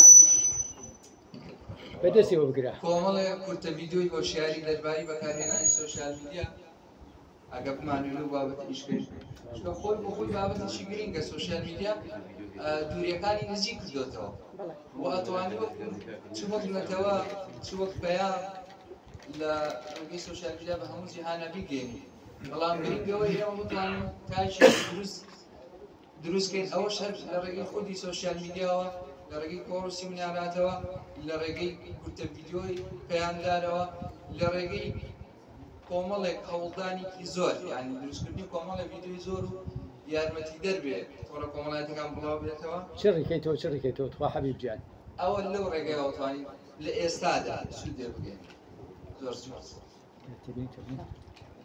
بیدە ئەو برایە دەستەکانت خۆش بێ کاک حەبیب زۆر سوپاس بەڕاستی تێبینیەکانت زۆر زۆر جوان بوو پێشنیارەکانت زۆر جوان بوو ئێمەش هەر ئەوە بەبەسمانە کە بتوانین لە ڕێی کۆڕ و سمینارەوە بتوانین هۆشیاری زیاتر ببەخشین بە خێزانەکان و بتوانین هەتاکم بگاتە بەرنامەمان کە لە ڕێی مەکتەبەکانەوە لە ڕێی تەلەبەکانەوە لە ڕێی ڕەوزەکانەوە ئێمە بتوانین ئەو هۆشیاریە زیاتر بدەین طبعا ئێمە کۆڵ نادەین ئینشاءالله هیوادارم بەبەردەوامی بتوانین کۆڕ و سیمینار بکەین لەسەر ئەم بابەتە چونکە بەڕاستی بابەتێکە هەرچەند بدوێی لەسەری هێشتا بکەمە دەست خۆش مامۆستا فەرموو دەست خۆش من محەممەد بەرزنجی بەرپرسی داری وەرگی چالەکیەکان دەستخۆشی لە مامۆستا ئاوا نەکەم و هەروە دەستخۆشی لە مامۆستا تاریخەکەم بۆ ڕێخستنی ئەم گۆڕە جوانە بەڕاستی بابەتەکە بابەتی سیمینارەکە زۆر جوانە دەستخۆشی لە یەکەم زۆر گرنگە بۆ ڕۆژگاری ئەمڕۆمان بەڵام بەڕاستی من حەزمە کرد یاخود بۆ سیمینارەکانی داهاتوو لەسەر ئەم بابەتەوە تایبەتی حەزەکەم پۆلێنی بکەی بۆ نمونە من چاوەڕێ ئەوە بووم کە باسی یاساکان بکەی لە چۆنیتی بەکارهێنانی تۆڕی کۆمەڵایەتی بە شێوەیەکی خراپایە چی یاسایەکی عەراق ئەیگرێتەوە و سزاکەی چییە لە چێنەوە بۆ چەندە دەستپێکا و ئایا بۆ نمونە باسی تەمەن بکرایە بۆ نمونە لە تەمەنی چەنەوە گونجاوە کە مناڵەکانمان ئاسایی دەکە تۆڕی کۆمەڵایەتی بەکاربێنین بەڕاستی چکە ئێمە تۆڕی کۆمەڵایەتی وەک برادران باسییان کرد سوودێکی زۆری هەیە بۆ ناساندنی بەرنامە و بۆ کاڵاکان و بۆ بازاریکردن بەڕاستی سۆشیال میدیا گرنگیەکی زۆری هەیە بەڵام لەگەڵەوەدا پێویستە ڕەچاوی تەمەن بکرێ ڕەچاوی کات بکرێ بۆ نمونە لە دوای 12 شەوانێ بۆ نمونە زۆر خراپە پێویستە کاتی خەوەکانی پێ نەپژی و هەروەها پێویستە مناڵە تەمەنی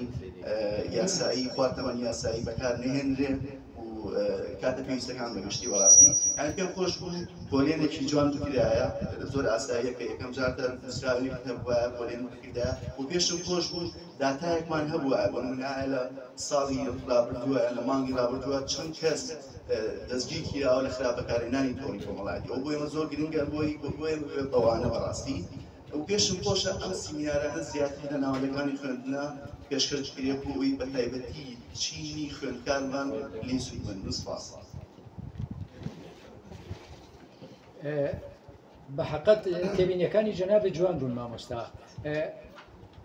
یەکەم بیدە برادەری یەکەم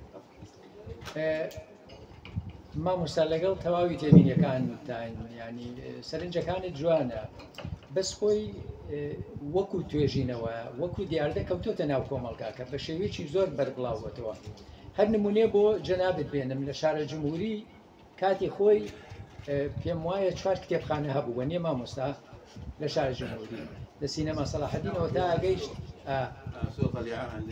تا ئەگەیشتی تە هین با بڵین سەری بازاڕی خۆریە 4 کتێبخانە هەبوو ئێستا کتێبخانەکەی مامۆستا بەکر هەیە کەوتۆتە قشتەوە لەم سەر بۆ و سەر تقریبا 130 دوکانەکان بەس مۆبایلە فرۆشێ ئەمە نیشانەی چییە دەبێ نیشانەی ئەوەیە کە بازرگانی مۆبایل بازرگانێکی قازانجبەخشە خەڵک مشتری زۆرە کاڵایە کە خەڵک بە دوایە ئەگەڕێ لە هەمان کاتە وەکو مامۆستا فەرمووی تۆ ناتوانانی دا ببڕێ تەکنیکێکە هاتووە تۆ ناتوانانی دا ببڕێ ئەبێ تێکەڵی بێ هیچ مەجالت نییە چونکە دا ببڕێ لە جیهاندا دەبڕێ ئەمە سەردەمە ئەمینێ چی تۆ چۆن بەرنامە ڕێژی بکەیت چۆن هەڵسوکەوتی لەگەڵا بکەیت چۆن یاسا ڕێژی بکەیت چونکە هەندێک جار ئەگەر تۆ بڵێ کاکە ئینتەرنێت قەدەغە دەکەم ناکرێت چونکە ئێستا مەسەلەن حکوومەتی ئەلکترۆنی دروست بووە مەسەن ئێستا ئامارەکرێت سەرژمێری دەکرێت لە عێراقا لە 2011 تو ئەزانی ئەلکترۆنی شتەکان لێرە یەکسەر زانیاریەکرێت هاتنە بەرەم بدەرگایە ڕاستەوخۆ لەگەڵ جیهازی مەرکەزی بابڕی نقسا معلوماتەدا وێنەی ئەم شوێنە گیراوە ئەو بلۆکە یعنی ئەمە هەمووی لەسەر ئینتەرنێت و لەسەر تەکنۆلۆژیای تازەیە ناتوانانی تۆ دا ببڕیت بەڵام کە دانابڕی چۆن من بەکاری بێنم بە شێوەیەک کە سوودی لێوەربگرم تەبعی لە بیریشمان نەچێ ینی هەندێک جار وەکو مامۆستا باسی کرد نەک ئینتەرنێت بەگشتی بەڵکو کەناڵەکانی سۆشیال میدیا هەندێک جار وەکو بەشێک لە سیاسەتی دەوڵەتان بەکاردێ تۆ چۆن دەتەوێت کار لە کۆمەلگایە بکەیت سڕیکەی یان وەکو ئامانخانی شووتی هەندێک جار دەوری هۆشبەری هەیە ئێستا هۆشبەر تۆ بتەوێت میلەتێ سەرکەی گەنجێ لە ژیاندا ببڕی مادەی هۆشبەری بدێت تەواو ئەو ئیسانە کۆتایی پێدێ هەندێک جار سۆشیال میدیا عینی دەورە بینێ تۆ کە منداڵێکی دەفریچ کرد دانیشت شەو ڕۆژ هەروای کرد نەخوێندی نە ئاگای لە ژیان بوو عینی دەورە بینێ اینجا بۆیە بەشێکە لە سیاست بەشێکە لە ئابووری بەشێکە لە زانیاری یەک ڕستە مەجارت هەیە فەرموو ئامار بۆ ئەو زۆر گرنگە کە لێکۆڵینەوە لەسەر پێ بۆ کردنەوەی ڕاستە اینجا هەر بۆ ئەوەم لەبیر چووە ئەو خاڵە مەسەن ئێستا تۆ ئەچیتە دادگاکان حاڵەتی تەلاق هەیە بۆ یەکەی چییە وەڵا ئەو ژن و مێردە خراپ سۆشیال میدیا بکەن کابرا دێتەوە تەمەشا دەکا خێزانەکەی تازە بووچی دوو هەفتەیە دوو مانگە پەیوەندی لەگەڵ فلان و فلانە کردووە ئەو نایەن ناسێ شەد نییە خۆ پەیوەندیەکە خراپ بێت بەڵام گومان دروستەکە ئەو گومانە بەرەو ناکۆچی دەنێتەوە ڕاستەکەی و کێشانە هەیە بچۆ مەحکەمەکان مەسەلەن ئەوانەی کە لە دادگاکانی شەکەن ئەو حاڵەتیانیان بەدی کردووە اینجا ئێمە ئەڵین کۆی ئەو بابەتانە پێویستە ئێمە گفتوگۆی لەسەرکەین بۆی بگەینە ئەنجامێک چۆن ئەم تەکنیکە ئەم تەکنەلۆژیا تازەیە ئێمە بە شێوێک بەکاربێنین کە خزمەت مەمان بکە نەک زیانمان پێ بکەێنێ فەرموو مامۆستا سەت هەبوو یەک دقە بە ئاباشان دەسەکانت خۆش بێت تێبینیەکانی زۆر جوان بوو بەڵام من کەم تەرخەمیم لە ئامارەکانایە یەکەم فۆرمە زۆر سپاس دەکەم بەڵام ئەلێرانە شتێک هەیە ئێمە هەر لە سەرەتاوە وتمان بەکارهێنانی هەڵە ناتوانین ئێمە بە قانونیەن بە حکومەت بڵێن ئێمە بە قانونیەن ئەتوانین ئەو ساعتە بۆ ئەو ساعتە بێت لەبەرێک کە شاری چەند شارمان هەیە لە ناو عێراقا 24 ساعت کارەکەن بۆ نمونە لە هەولێرایە 24 ساعتە تۆ ناتوانانی ئەنتەرنێت ڕابگری تەنانەت ئێمە کاتی امتیحاناتەکان نەمانەتوانی ئەنتەرنێتەکەت ڕاگرت زۆربەی شەریکات هەیە عالەمی هەیە کە توانای ئەوەیان نەبوو کە ڕێگری بوون احتیمالە با بڵێن عریزیان بەخشە بۆی کە نەبڕێت ئێمە لەبەر چەند هۆرە کارێک تو ئەنتەرنێت برا لە کاتی امتیحاناتایە بۆیە دەستخۆشی یەکەم زۆر سپاس بڵێ من کەم تەرخەمیم لە ئارامەکان کرد بەڵام ئامارەکان کرد بەڵام هەر ئەوها زۆر سپاس دەکەم دەستخۆش تەبعی مەسلەی بڕینی ئینتەرنێت بە ڕێزان من خۆم ڕۆژنامە نووسم جاری وایە سەعات 12 بابەتێ دێڵن کاکردەی وەری جێڕابێ بۆ سەعات 2 بینێرم ئینتەرنێت بڕێ من نفلیجە بم ئەوە من تەنیا کەسێکم بۆیە چاکترین شت ئەوەیە تۆ بەرنامە ڕێژی کەیت ئەگەر ڕێمەوە سەر ئەوەی کە تۆ مرۆڤ هۆشیار بکەیت چۆنی بەکاربێنی ئەو چەقۆم بەدەستەوەیە دەستمی پێ ببڕم یا چێشتێک پێ ئامادە بکەم هۆشیاری مرۆڤەکە زۆر گرنگە تەواو فەرموو مامۆستا دەستان خۆش بێ ئەم بابەتە بڕۆن ناکەم بە سەعات بە 2 سەعات کۆتایی پێ بەس هەندێک خاڵ هەیە بەڕاستی ئەبێت پەنجەکەی نەستەری بەس لەوانەیە ڕحنە نەڵێ لە بیرمان چوو بێت ئێمە ئەگە بمانەوێت جیرانێکم خراپ بێت قانون هەیە مەزبەتەی مختاریەکەی دەرێکەی بچی خۆڵم خانەکەم لە ڕەمەزانەوە ئەمێ کادە دەکەم بە عاقڵی نیکە بەکێشان یان بتەوێت ئەم ماڵە پاکەکە ئێرە کارێست چاکسازی یان پاکسازی بکەیت بەخوانەوە ناتوانێت پاشکێتەوە ئیلە لەسەرەوە ترسێ لەناو دوومانە هەیە ناتوانین بێڵێن یان لە خۆمان یان لە حیزبێک شەڕ نەکەین ئێمە پۆلیسی ئەومان هەیە نیشتیمانی وەزان اجتماعي معنا شرمي يعني لهم لكن داو تا فاو لا زاخو تا كان داو بيس شش كومبانيا هيا براسي بلين كومبانيا كوركا اثيلا إراقنا زينها آسيا تماما كان دسال بيت إيداريا سمكات يبيرن ألوز يبيرن بيباو كورك يا آسيا يا زين إراقنا أثيل بروابك أزايتي كتان دريما مصطلح إمام كوارنا نبي منشور سناب شات الانستغرام تليجرام واتساب فايبر فيسبوك وما أولا تريش جنزة شيء بتشوف هرسية هرشان الكابلا كاب دست بالله بالبرسا نازل شيء الموضوع مش هلا كذا حاكم قانون هم هلا كذا يوم اللي صار هو أبي بمالي نقل أخواره باسي كمال الشيء راس فلان كان زمان نقل السبرين مكان سيكات كان فيها آسيا توش دان كشدنا بالراب كان على جابلوش سينا بس البزيمة لبغاك كاستا نمجوري ودسالو لا بيسالو سينا استحرم كاسيمكات خد أندر كان أزاني شيء كوني شيء تازه سيمكات هي عادة يقول لي بو يقولي ولا حزن لا تشكي شاب في أي بشر في أي بشر بقى بلد تشكي شاب لسطها دبيا وتشكي شاب أبيض نواتي جن أمريات أكوجلي أسطون دليل بو باز راس لكان لكن إما أجر كومال الكاس وقول شون زيرانة كمان يعني خرافة مزبطين مختاري لكن بهماشة وعمل وطني هي من استماعية أطواني شكات أول لكن أو سيمكات أنا أو كومبانينا قصد بقصرات نبيت شو الأطوان السيمكات بيباو ورا استقروا دقلك ما أهم جماعتها حسب تلفون قلت أنا بسيمكات بيباو ديان اشتيت دان دريت ديان ترس أخان الطريق أفتانا أما الراس كان ما مصد يعني هم اشتيا براسي نظيم من أو سيمكات يكون بالصالة وش يشبه مع ننقوريوا ولا شيء هي سيمكات ننقوري داول اللي بقول لكم أما بالكلمة براسية برام نام يركب أنا درست تخرج من أم هنا خاطر أبان قال مهمة برام شد زورها نام زاد تواب حتى لروي تيروري شوا الرحمن دايق موقع يعني نادوز تو قانون ما عنده كذا يعني بتري أو كسب دوز توا السماح كذا بس قلنا لو ترسياسة لنا قانون خلقنا عصام دس زبور طبعا نرحب بضيوفنا الأخوة العرب اللي جون زارونا لأول مرة نرحب بهم ونتمنى تكرار زياراتهم. موضوعنا طبعا عن الانترنت، عن شبكات التواصل الاجتماعي. شبكات التواصل من البدايه حتى نفتهم احنا حكينا استاذ انتم تحكون احنا قاعدين هنا ما فهمنا كل شيء من كلامكم يعني انا ما داعين هنا حتى نفهم شنو الدعوه هي احنا سفيان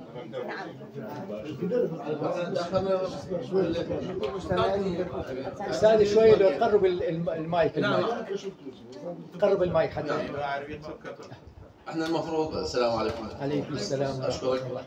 احنا تاخرنا لان كان المكان ما معلوم، هذا اكثر من نص ساعه نفسها، بس احنا استغربنا يعني كلامكم ما فهمنا منه كل شيء. بالعكس احنا جينا هنا كشرطه مجتمعيه. انا عقيد عدنان داود مدير الشرطه المجتمعيه في محافظه كركوك. يسعدني طبعا ويشرفني انه اكون نص اهلي واحبابي واصدقائي، وانا احب اخدم هاي المدينه مع زملائي قسم المخدرات في كركوك. احنا هدفنا يعني هو حمايه اهلنا وامن اهلنا في كركوك. نعمل كلنا كحكومه عراقيه، فوزاره الداخليه انه الامن الوطني والامن العراقي، الامن المدينه يكون برقابنا احنا. فحتى نفتهم انتم هاي مكتبه. تكلمتوا كثيرا ما فهمت شو كل تكلمتوا انتم صراحه، يعني انا ما اعرف باللغه الكرديه، المفروض كان يعني تكون مترجمه هنا حتى تفهمنا شنو طلباتكم، شنو تريدون انتم.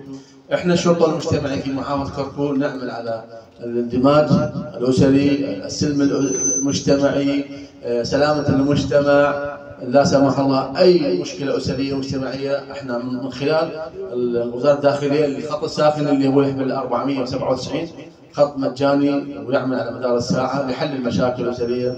اي مناشده من خلال هذا الخط ممكن نحل اي مشكله اسريه مجتمعيه، حاله سلبيه بالمجتمع، مكافحه الحالات السلبيه اللي بالمجتمع، منها آفة المخدرات اللي الاخوان ممكن عندهم معلومات اكثر. احنا هدفنا هو المجتمع، وهذه اللمه اللي دائما ان شاء الله نكون حاضرين بها، ويسعدنا هذا اللقاء. انا اشكرك. اهلا وسهلا بك استاذ العقيد عدنان، نرحب بك وبزملائك، واكيد دوركم كبير حقيقه. احنا بالبدايه حكينا طبعا معلومات بالعربي، بس شويه عتب صغير ولي.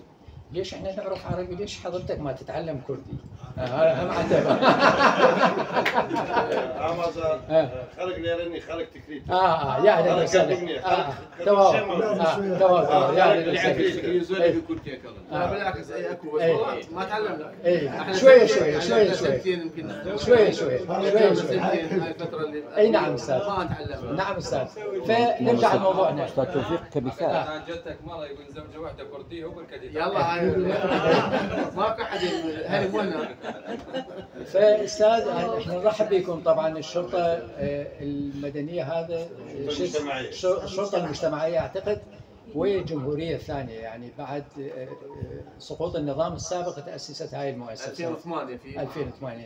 طبعا بالتاكيد عملكم يلتقي مع فحوى هاي المحاضره. محاضرتنا ست آبان تحدثت عن السوشيال ميديا او التواصل، شبكات التواصل الاجتماعي، وهذا موضوع جدا حساس حقيقه.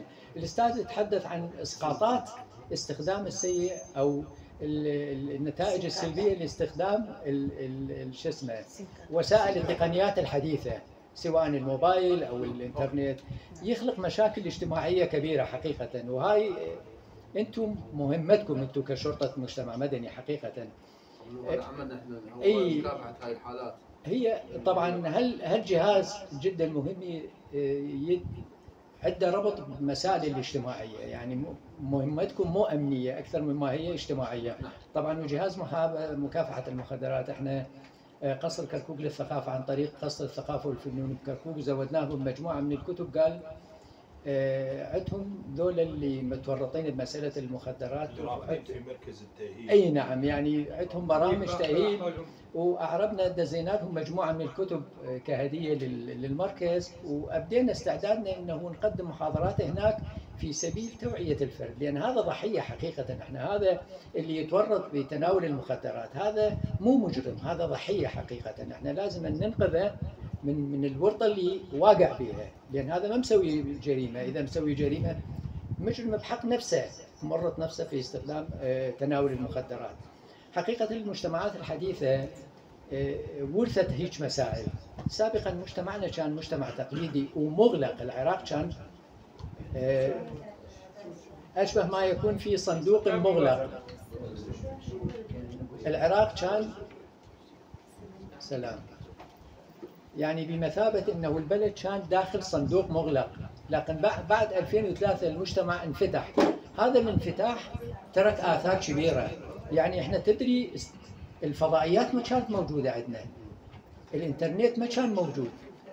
كل هاي المسائل تضر بتطور المجتمع. انت تنعزل عن العالم ما يصير. هسه احنا حكينا قلنا وسائل التواصل الاجتماعي ما تقدر انت تنفصل عنها، لان هاي متطلبات العصر، تاثر على المستوى العلمي، على المستوى الاقتصادي. هسه واحد تاجر منا يريد يتاجر ويا الصين، راسا منا عن طريق النت هو يوصل الطلبيه، يدز شو اسمه مواصفات السلعه، يتفق ويعقد عن طريق النت. طيب اذا انت ما عندك نت شلون راح تعقد؟ لازم نسافر للصين. تلاحظوا شلون؟ فينطي تسهيلات كبيره. النت والوسائل التواصل الاجتماعي صارت من ضرورات الحياه المعاصره. بس المشكله شنو؟ سوء استخدام هاي الوسيله. سوء الاستخدام تولد آثار سلبيه على المجتمع، وناس يكونون ضحيتها. إحدى ضحاياها حالات الفراق والطلاق اللي دا تحصل. شبان متزوجين بعدهم ما واعيين. سوء استخدام وسيلة التواصل الاجتماعي تخلق الشكوك ما بين الزوجين، خصوصا اللي ما عندهم خبرة حياتية، فهاي تؤدي إلى حالات الفراق. واكو نواحي سلبية كلش هواي. بس مثل ما قال الأستاذ فهمي، هاي الوسيلة وسيلة تواصل، وسيلة فوائدها أكثر من مساوئها. استغل يعني حضوري هنا راح أعطي محاضرة عن هذا الموضوع. صراحة يعني لا هو بيني كيبورد عندي. هات يلا احنا جدا نشكركم طبعا. نترخص احنا 6 افان. اي والله عندنا دوام احنا والله 6 افان. اربطكم ويا المحاضره، عندي شغل بكم. والله ما الوقت ما عندنا، احنا صار لنا ساعه نفطر هنا والله. نص ساعه والله نص ساعه بالله الكريم 6 افان. بس نص ساعه لان انا بدي اربطكم بالموضوع. اعتذر منك. استريح خليني بعد ما في مشكله. استريح استاذ تعال هنا ما في مشكله. استاذ تفضل. لا استاذ ما تفضل. يا شيخ بزانه فكره. السلام عليكم. وعليكم السلام. صراحة يعني الشرطة المجتمعية في محافظة كركوك لها دور فعال من خلال المحاضرات التوعوية اللي نلقيها في الجامعات والمدارس والمقاهي في كل مكان. الشرطة المجتمعية تعتمد على الخط الساخن اللي هو موجود حاليا اللي هو 497 يعني 497. واي شخص يحتاج يعني مساعده من خلال هذا الخط الساخن ممكن نقدم له مساعده. عندنا موضوع الابتزاز الالكتروني هذا يعني ينتشر انتشار فظيع يستغلون هاي. ليش؟ اكو على كل شخص انه يربط الايميل يربطه في رقم هاتف. ليش؟ اذا الايميل مالك انفتح في جهاز اخر تجي رساله انه ايميلك تهكر. اثنين، اي رابط يجيك لا تفتح. قد يكون هذا الرابط هو هكر وياخذ كل شيء من عندك. ثلاثة، اربط الايميل مالك بهويتك الشخصيه حتى تقدر تحصن نفسك بالهويه الشخصيه.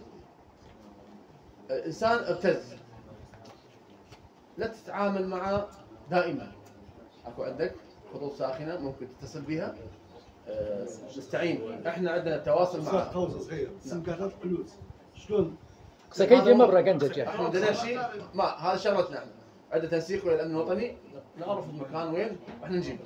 عليك تبلغ انه اني اكو شخص هكر صفحتي ويبتزني مقابل مبالغ. ممكن اكو بعض اخوات نساء المبالغ او جنس او كل شيء. هذا موضوع الابتزاز موجود. 479 خط 3 ارقام خط مجاني مقر وزاره الداخليه. شوار سطو نعم. استاذ عفوا القوانين اللي يشمل العقوبه مثلا طبعا يستخدم شوف يا قانون هذا هسه شوف هو العامل حاليا احنا اذا المبتز توصلنا الى يجون الطرفين يمنع. اذا الطرف المبتز الضحيه خلينا نقول انه يمسح الصور وتعهد خطي يكون يمنى ان الموقع عندنا يتحمل كافه. اذا اي شيء بتطلع صوره من هذا الشخص الاخر هو يتحاسب. وصار اكو صلح ودي بيناتكم. عندنا سجل اسمه سجل الرعايه اللاحقه. القضيه يعني تبقى 6 اشهر. 6 اشهر موجوده نتابع القضيه الى ان هذا الموضوع سجل الرعايه اللاحقه. حتى المشاكل الاسريه والمجتمعيه اكو زوج وزوجته ممكن نتابعهم ورا ما يرجعون. تعال خطي على الزوج انه اكو ضرب اكو مشاكل. عندنا بنات بحث اجتماعيات ممكن تروح على البيت كل فتره تزور العائله تشوف يعني 6 اشهر نوبات شهرين تقول لا الموضوع انتهى يعني المشكله انتهت بعدها زورونا نقفل السجل. اسمه سجل الرعايه اللاحقه. نتابع القصه والقضيه الى ان ينتهي المشكله ما بين اسره. الهدف انه هو اعاده الاسره يعني تعرفون انتم موضوع الطلاق هسه كثره في كل العراق. موضوع الطلاق هذه شنو اسباب الطلاق؟ كلها الزواج المبكر، العازه، الانترنت، كلها مشاكل اسريه مجتمعيه. نعمل على اعاده الاسره لانه اثبت عندنا كل المشاكل والقضايا والجرائم انه اطفال مشردين نبحث نلقى سببها اكو طلاق اختلاط ما بين. فنحاول جادين انه نعيد الاسره. يعني المشكله نحكي مع الزوجه مع الزوج ما نخليه يوصل مرحله الطلاق بس انه اكو خاصه اذا كانوا اطفال. فهذا الابتزاز الالكتروني موجود يبصم. اذا الضحيه قال لا انا احب انه ما اريد قانونا احنا نفتح الباب ونوديه على القانون. احنا ما عندنا ضابط تحقيق، احنا ما عندنا قاضي، عملنا تصالحي عمل تصالحي قبل القانون، لان الكل يفتهم ويعرف اذا الدعوه او المشكله صارت في القانون صعبه. امر تحري، امر قبول، دعوه ما تقبل، ولكن احنا كشرطه مجتمعيه اذا تدخلنا وصالحنا الطرفين واخذنا خطي قبل القانون. لان من ندخل بالقانون بعد تدري انت القاضي يقول بعد دخل صارت دعوه ومشاكل نحاول نبحث، وبعدين احنا نبحث عن اساس المشكله. يعني شنو نبحث؟ اكو اثنين متخاصمين اجوا على الشرطه المجتمعيه يريدوا يعرفون يعني شنو السبب. انا صالحتكم هسه وباوس يعني واحد حضن الاخ، ولكن احنا ما حلينا اساس المشكله. احنا نبحث عن اساس المشكله، وهناك جريمه يعني يخابرونا اكو جريمه راح تنحدث، احنا نسبق على عدم وقوع الجريمه. الشرطه المجتمعيه قريبه للمواطن، الناس قامت تعرفنا، قامت تلجا للشرطه المجتمعيه. نعم احنا غير مسلحين، احنا شرطه مجتمعيه مع المجتمع. ممكن انا اروح احل مشكله بدشداش، او اروح مدني، او اروح عسكري. اهم شيء انه يعني نحل المشكله، نريد نحل المشكله ما بين الاسره. هو هذا واجب. استاذ اكو اسئله ممكن يسالون؟ اي سؤال سيارك تكفر بعد. استاذ اذا واحد عمره اقل من 18 شلون قانون يقبل يطلع سيم كارد يبيع سيم كارد من كل شو اسمه من كوريا من اسيا شلون يقبل؟ ما عدا علوز او يسمون بدون اب. لا يعني يستخدم خاصه يستخدم ليش اقل يعني مثل سكان ياخذ قانون ليش اقل من 15 سنه؟ هسه ماكو قانون انت يعني الطفل ما يستخدم، يعني ماكو طفل هسه ماكو قانون انه يعني الطفل ماشي الموبايل. هو طريقه السكر كاية جوراقلين يتشل سكا واني كجوراقلين. هو بس اجاب العفو برخصتك. طريقتين، اول شيء استاذ العزيز انا فهمت موضوعك، انا موظف مدني بالشرطه المجتمعيه، باحث اجتماعي. للاسف انت الكلام اللي تقوله انا وياك، بس المشاكل اللي تصير مو بعض من الاطفال. المشاكل اللي تتكلم انت لا بدون اب امي شلون السيم كارد؟ هذا السيم كارد بالدول الخارج تمام، حتى الموبايل هذا ممنوع عليه لحد ما يبلغ سن القانون تمام. هنا احنا هسه الكلام اللي تفضل انت عليه، المشاكل اللي نلقاها مو بعمر ال10 سنوات ولا 12 سنه ولا 15 سنه، العمر من 18 سنه وفوق اللي نلقى الابتزاز. الابتزاز بالمناسبه يقع على كل الجنسين وما بي مستوى معين او عمر واحد. يعني انا عندي ابتزاز يعني الشخص عمره شاب يعني شايب عمره 90 سنه، ولكن انه وحده مخابرته من المغرب فاتح كاميرا وياه ولتبتز. هاي كثير موجوده، انا تابعتها شخصيا، انا كنت مدير صلاح الدين، فجتني قضيه انه هذا يدفع كل شهر 50 ورقه 20 ورقه، فوصل مرحله تدري اكو فيديو له يعني المشكله احنا الخطا وارد، احنا لا انبياء، ممكن نخطا، انا اخطا انت تخطئون، ولكن اجرام انه نستمر بالخطا. هذا الخطا يعني المراه او الرجل او الشاب او الدكتور كلهم هذا وارد الخطا، ولكن انت ممكن تبلغ يابا انا خطأت عالجوا شو اسوي؟ هذا الشخص رجع قام قال يابا انا خطأت وهذا جماعه ما اعرفهم كل فتره 50. تابعت الصيرفه اللي تودي الفلوس تاخذ من ساماره تروح التكريت تروح الصيرفه الحواله الاربيل، طلعت الاربيل ترجع كركو تروح التكريت تسلم المغرب، فتفرط وياه. اخر شيء نزلت هاي 5 ورقات، اخر 5 ورقات يعني حول لي اياها لو انزل الفيديو، طلعت الحاسبه بس عنده جواز سفر مغربي بالمغرب. قلت لها شنو؟ قال هذا اكو تسوق ملابس يعني محل. قلت لها ما حد، ماكو محل، هذا الشخص مبتز يريده. زين المشكله هو خارج، بس احنا عن طريق شنو؟ عن طريق الانتربول، عندنا دائره الانتربول اللي بالوزاره الداخليه، ممكن امر قضائي نقدر نجيب هذا الشخص. ورا 6 شهور نفس الموضوع اجانا واحد قال له زين احول باسم منو؟ قال انت بس روح يم الصيرفه واحكي وياهم اني. الصيرفه شريك وياهم. يعني معناه شنو؟ شريك. انطيت جهاز بده يصور وراح هناك ولا شاب قال له اخويا اكو فلوس للشخص، قال له منو الشخص؟ قال له انت احكي وياه، قال لا احنا ما نحكي ويا احد. قال له هو الشخص يقول له على الواتساب احكي معاك يعرفك هو. قال لا اخوي احنا هم شكوا الموضوع، انا كنت مسوي مع الامن الوطني هذا الموضوع ما قبل، صار ذكي يعني. فاخر شيء قال لي اخي هذا الموضوع عرفناه من زمان. انا دخلت عليهم قالوا ها يعني احنا مو اتفقنا؟ لا انتم بعدكم ما بطلتوا. هذا الشخص دليل على ذلك انه هو يطلق يقول لك هاك احكي معايا لان هم جماعه يعرفوني انا فلان، عقيد محمد عقيد هذا، يعني معناه شنو؟ انا اعرفه يا باخذ الفلوس مالي. استاذ سؤال اخر، العفو عفوا عن المقاطعه. استاذ السيد همينه سيد حسن عنده سؤال، فرموا. سيد حسن فريادي رئيس لجنه مكتبه ماجستير العربيه، اهلا بيك وزمايلك. السؤال قبل كان متوسطات البنات خاصه مدارس البنات، يعني كنا نشوف شرطي واقف، والشرطي اذا يوقف يعني فد هيبه للمدرسه. هسه ماكو. هل هذا الواجب يقع عليكم ام على بقيه صنوف الشرطه؟ اذا عليكم انت تقصد يعني انت حتى نقلل من التحرش؟ اذا واجبكم انه توقفون شرطي بكل مدرسه هذا جيد، اذا مو واجبكم تقدرون تكشفون فيها مراكز الشرطه الاخرى قبل كان موجود. طبعا عليه اخر ما كاكي هذا بالكلام هذا ما يحتاج فيها القضيه. يعني يمكن 200 او 50 مدرسه انا ملاكي يعني 35 منتسب. إذا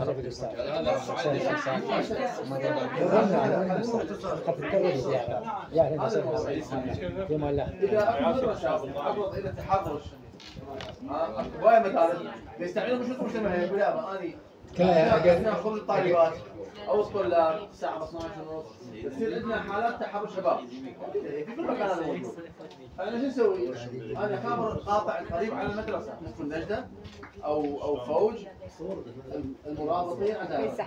احنا سوينا هذا الموضوع انه هاي النجدة وهاي الدورية يوميا الساعة 12 الساعة 12 الساعة 12 ونص سوي دورية هناك ممكن نقدر نسويها.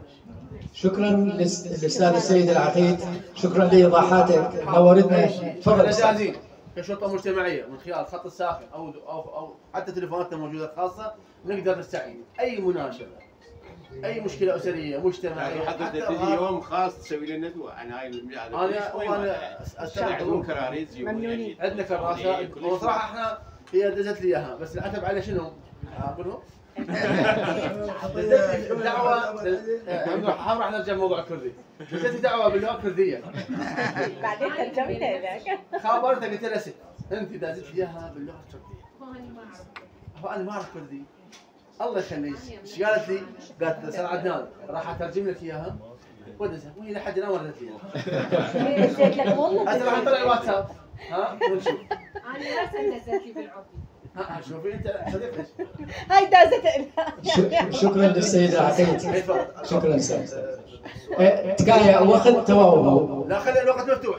لا عندنا امتحان ولا عندنا دوام ولا عندنا التزام. انت تبقى يمنا استاذ، تبقى بس بعض الضيوف قد يكون الوقت ضايقهم. انا يعجبني اكون بنصكم واجاوب واساعدكم ان شاء الله. دي فرموا استاذ فرموا. تفضل. العفو راح يكون السؤال الخاتم ان شاء الله. لا عاد شكرا. استاذ العام انا قرأت المقاله مكتوب كان لا يوجد قانون بخصوص ابتزاز الكتروني في العراق خاصه، بل يستخدمون القانون 111 ويرجع للعام مثلا 1969. هل هذا صحيح؟ هل يوجد قانون خاص مختص بالابتزاز الالكترونيات؟ هو القانون بعد ما عاد صحيح، بس هسه القضاة يعاملون معاه ببعض. اي ابتزاز الكتروني اكو دعوه، انت جنابك اكو شخص يبتزك واكو اثباتات عليك وتشتكي عليه بالقانون. اكو ماده على قانون التهديد التشهير ابتزاز نفسه. الامن الوطني هو الامن الوطني احنا ما عندنا قانون. احنا اذا حلينا السنه ما يشتكوا وانتم اثنينكم احنا قلت لك هسه اتفاق الان وياك هسه حلينا المشكله. تكايا بالرزق حلينا المشكله واكو تعهد خطي من شخص انه عدم، يعني هذا الشخص انا هسه اوقع انه عدم تكرار هذه الحاجه واي صوره تظهر من خلال ذلك انا اكون على مستوى القانون. هذا التعهد خطي يعني يلزمك انه انا اقدم القاضي. لزاني شلون وقت قدر قوي موضوع قانون. القانون يفضح سر الشخص المبتز. انا زوجتي قاضي مدعي عام زين، فيروحون على شرطه المجتمع المدني ما يفضح صدق يحاول يعني يحل وديا يعني مصالح يسوي هذا احسن شيء. شوف لي هاي شرطه المجتمع. هسه احنا عندنا مشكله اخرى هروب الفتيات. هذا الموبايل مشكله يعني اكو بالجنوب يروحون للشمال. احنا نرجع نحاول شيء سري ودي انه هي كانت طالعه مكان. ليش؟ لان هي الغايه شنو؟ انه هو الحفاظ على الاسره والتماسك الاسري. انا ممكن هذا الصلح عنده سند قانوني حتى بالمركز. حتى بالمركز ممكن يسوي الصلح قبل الدعوه بالمحكمه. سيد العقيد، اعتقد انتم الشرطه الوحيده اللي قريبين على ضمائر المجتمع. الناس ما تودي الشرطه شوي يخافون من الشرطه. انت يعني قسمكم تحس انه قريب على المجتمع. استاذي يعني لو اتكلم لك عن قصه النجاح اللي انا اشتغلت من 15 سنه بالشرطه الاجتماعيه. انا مدرب TOT في مجال الشرطه الاجتماعيه وحقوق الانسان. لو اتكلم لك عن القصص اللي يعني جرت علي تقول لي ليش ما سوي لنا ندوه هنا؟ اي وقت تختار.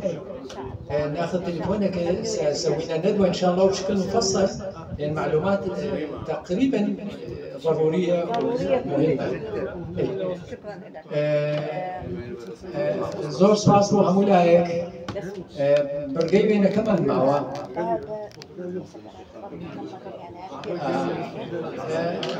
ما مستوى سيد شيء لسه مخدرات يا سيد 4 دقائق 4 دقائق أنا كم أجر سلام عليكم عشتكم استاذ احمد كاكشوان استاذ احمد اريدكم تتكلمون ربط الانترنت وكيفيه استخدام الانترنت بشكل سيء عن مخاطر الانترنت بشكل سيء على آفة المخدرات على شبابنا على مجتمعنا على اطفالنا.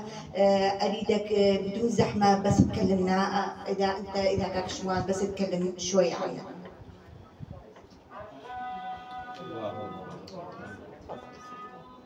هذا المايك استاذ. السلام عليكم. استاذ شوان مدير شعبة العلاقات واعلام مديرية المخدرات، واني احمد بيرغدار محاضر دولي في مديرية شؤون المخدرات، خبير مختبر جنائي، احد اعضاء قسم التحقيقات الخاصة بمديرية شؤون المخدرات والمؤثرات العقلية. احنا مو اختصاصنا طبعا الانترنت والشو اسمه، احنا اختصاصنا حصريا فقط على اسئله الصراحه اجيك بالجواب. احنا اختصاصنا المخدرات حصرا، لكن اكو قانون لهذا الموضوع. احنا من خلال عملنا في هذا المجال الامني لاحظنا ان المخدرات والارهاب وجهان لعمله واحده، بل تكاد جريمه المخدرات تكون هي الاخطر، تمس كل شرائح المجتمع من كل الجنسين. نعمل وفق قانون عراقي رقم 50 لسنه 2017. اكو قانون مواد نعمل عليها ومن ضمنها موضوع الانترنت. ماده 32 نعمل على 27 تجاره وترويج دولي و28 تجاره محليه. نبذه جدا مختصره اعطيكم على القانون اللي نعمل به. ماده 32 تنص كل من تعاطى ماده المخدرات يعاقب بالحبس البسيط من سنه الى 3 سنوات وغرامه ماليه 5 ملايين دينار. هذا اللي يتعاطى. هسه نيجي على هذا الموضوع الانترنت. ماده 27 تنص تجاره وترويج، تجاره دوليه وترويج. كل من نقل ماده المخدرات من مكان الى مكان اخر او روج لها، هذا شلون يروج عليه؟ بالانترنت، او يسوي له فد اعلانات، او يسوي له مثلا فد تمثيليه يروج لهذا الموضوع، يعاقب بالاعدام ويصادر الاموال منقوله وغيرها. زين استاذ، لكن 28 تجاره محليه تنص كل من زرع او صنع او اصدر اورد ماده المخدرات يعاقب بالحبس الشديد من 15 سنه الى مؤبد ومدى الحياه، ويصادر الاموال منقوله وغير منقوله وغرامه ماليه 25 مليون دينار. هذه كمواد اللي نعمل بها كمديريه شؤون المخدرات والمؤثرات العقليه.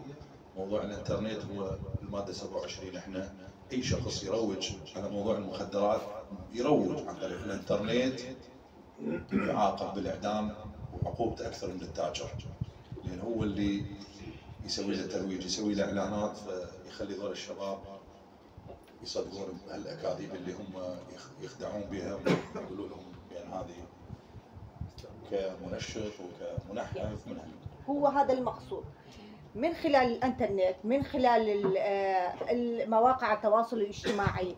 المقصود ينشرون دعايات انه هذا منشط وهذا يعني يسوي لهم فدعايات للمخدرات او للشبابنا كلهم يصدقون بها من خلال من خلال الانترنت، فيقومون يندمون على ماده المخدرات. عندنا خط الساخن 178 اللي هو من خلاله نستقبل كل البلاغات، وفي نفس الوقت عندنا موقع رسمي اسمه المديريه العامه لشؤون المخدرات والمؤثرات العقليه. شكرا جزيلا. شكرا استاذ. شكرا استاذ احمد. نعم. العفو. اللي بالنسبه اللي فهم نفسه بانه متعاطي باليمين ويجي يسلم نفسه، الحكم مالته شنو؟ انا طبعا ما حبيت اخذ وقتكم هوايه. ماده 32 احنا نعتبره شخص ضحيه. المتعاطي نعتبره شخص ضحيه. ينشمل بماده 39. ماده 39 شت نص. كل شخص يلقى القبض عليه في جريمه التعاطي يودع في مركز التاهيل لتلقي العلاج من ادمان المخدرات. عندنا ماده 40. ماده 40 شت نص. تنص كل من حضر من تلقاء نفسه لطلب العلاج للتخلص من ادمان المخدرات يعفى من العقوبه. ماده 40 مو يمنع، مو بمديريه شؤون المخدرات، هذا يروح المستشفى الزادي، يروح هو من تلقاء نفسه يقول له انا اريد اتعالج من هذا الموضوع، ما عليه اي اجراءات قانونيه. اكو احد عنده سؤال بموضوع المخدرات؟ نعم. ملا محمد، امام وخطيب جامع علي بيك. السلام عليكم ورحمه الله وبركاته. نحن نعاني من مشاكل الشباب الذين ورطوا انفسهم في جانب المخدرات. شباب من ساحة طيران قبل يومين قريب من جامع محمد عيسى، تمام؟ التلموا الشباب والتجمع الشباب يولد هذه الفكرة. كيف؟ مجموعة الشباب، واحد من ينقجة جاء على بيت يعني قرابته شيء، جاء طالع هو وزوجته. هذول الشباب اللي يستخدمون الآلات الرذيلة ضاربين 10 سكينات على الرجال، وزوجته يعني رايحة هربانة. هذا شيء يصير عليه. التجمع الشباب سيارة شيء مو ماموس يعني كنوي ام جانجانا ماموس واي لك توشي ماده مخدرات بن وتوشي آلتي رذيلو آلتي خراب. بالمناسبة أحب أجاوب. أكو لجنة فرعية لإدارة الصحة. أكو لجنة فرعية. انتبه استاذ حتى اجاوب على سؤالك بلا زحمه. اكو لجنه فرعيه لمكافحه المخدرات في دائره الصحه. هاي اللجنه الفرعيه ايش بيها؟ اكو بيها من جهاز الامن الوطني، واكو بيها من جهاز المخابرات الوطنيه، من مديريه الاستخبارات والشرطه المجتمعيه ومديريه المخدرات. هاي اللجنه شنو اختصاصها؟ والصحه ويانا. هذول اختصاصهم وين اكو تجمعات، وين اكو كافتريات، وين اكو نوادي. كل من دا يشتغل على اختصاصه. من ندخل بهذا المكان شباب متجمعين. ابو المخدرات يدور على المخدرات. ابو الامن الوطني دا يدقق على الهويات والمطلوبين. ابو المخابرات دا يدقق على الاجانب اللي موجودين. ابو الاستخبارات ما اريد اقول شغله شنو. ابو الصحه دا يدور على النظافه. فانت لا تتوقع، ترى كل الاجهزه الامنيه اللي عامله في محافظه كركوك ترى عندهم مفارس سريه وعندهم مصادر ووكلاء. صدقني ماكو شيء، لكن انت موضوع المشاجره هذه حتى مركز شرطه بعض مرات تحلها هي قبل لا تروح المركز. من 413 المشاجره ماكو اسهل من عندها. كل واحد يتجمع. اذا احنا كل جمع لازم احنا كل الاجهزه الامنيه نخليهم براس دور الضرابين، نعوف تجار المخدرات، نعوف المبتزين، لازم نلتهي بالعافيه. بعدين استاذ احمد انت الشباب ممكن الشباب يجمعوا يعني رياضه عندهم، احنا نمنع الناس كلها هاي صعبه. شكرا جزيلا. شكرا استاذ. شكرا استاذ. ممنونه. احنا كل ندوه ناخذ لقطه تذكاريه بس اعتقد هنا كيف شاشكي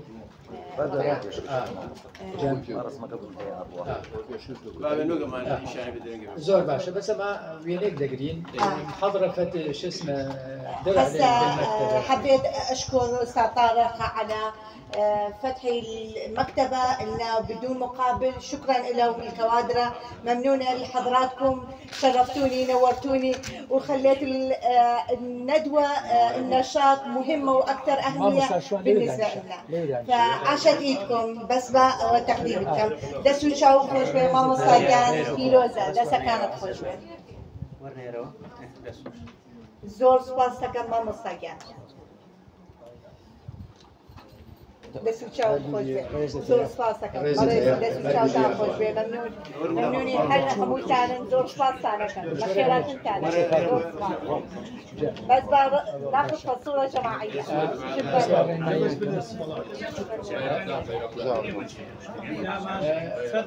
رمزي كم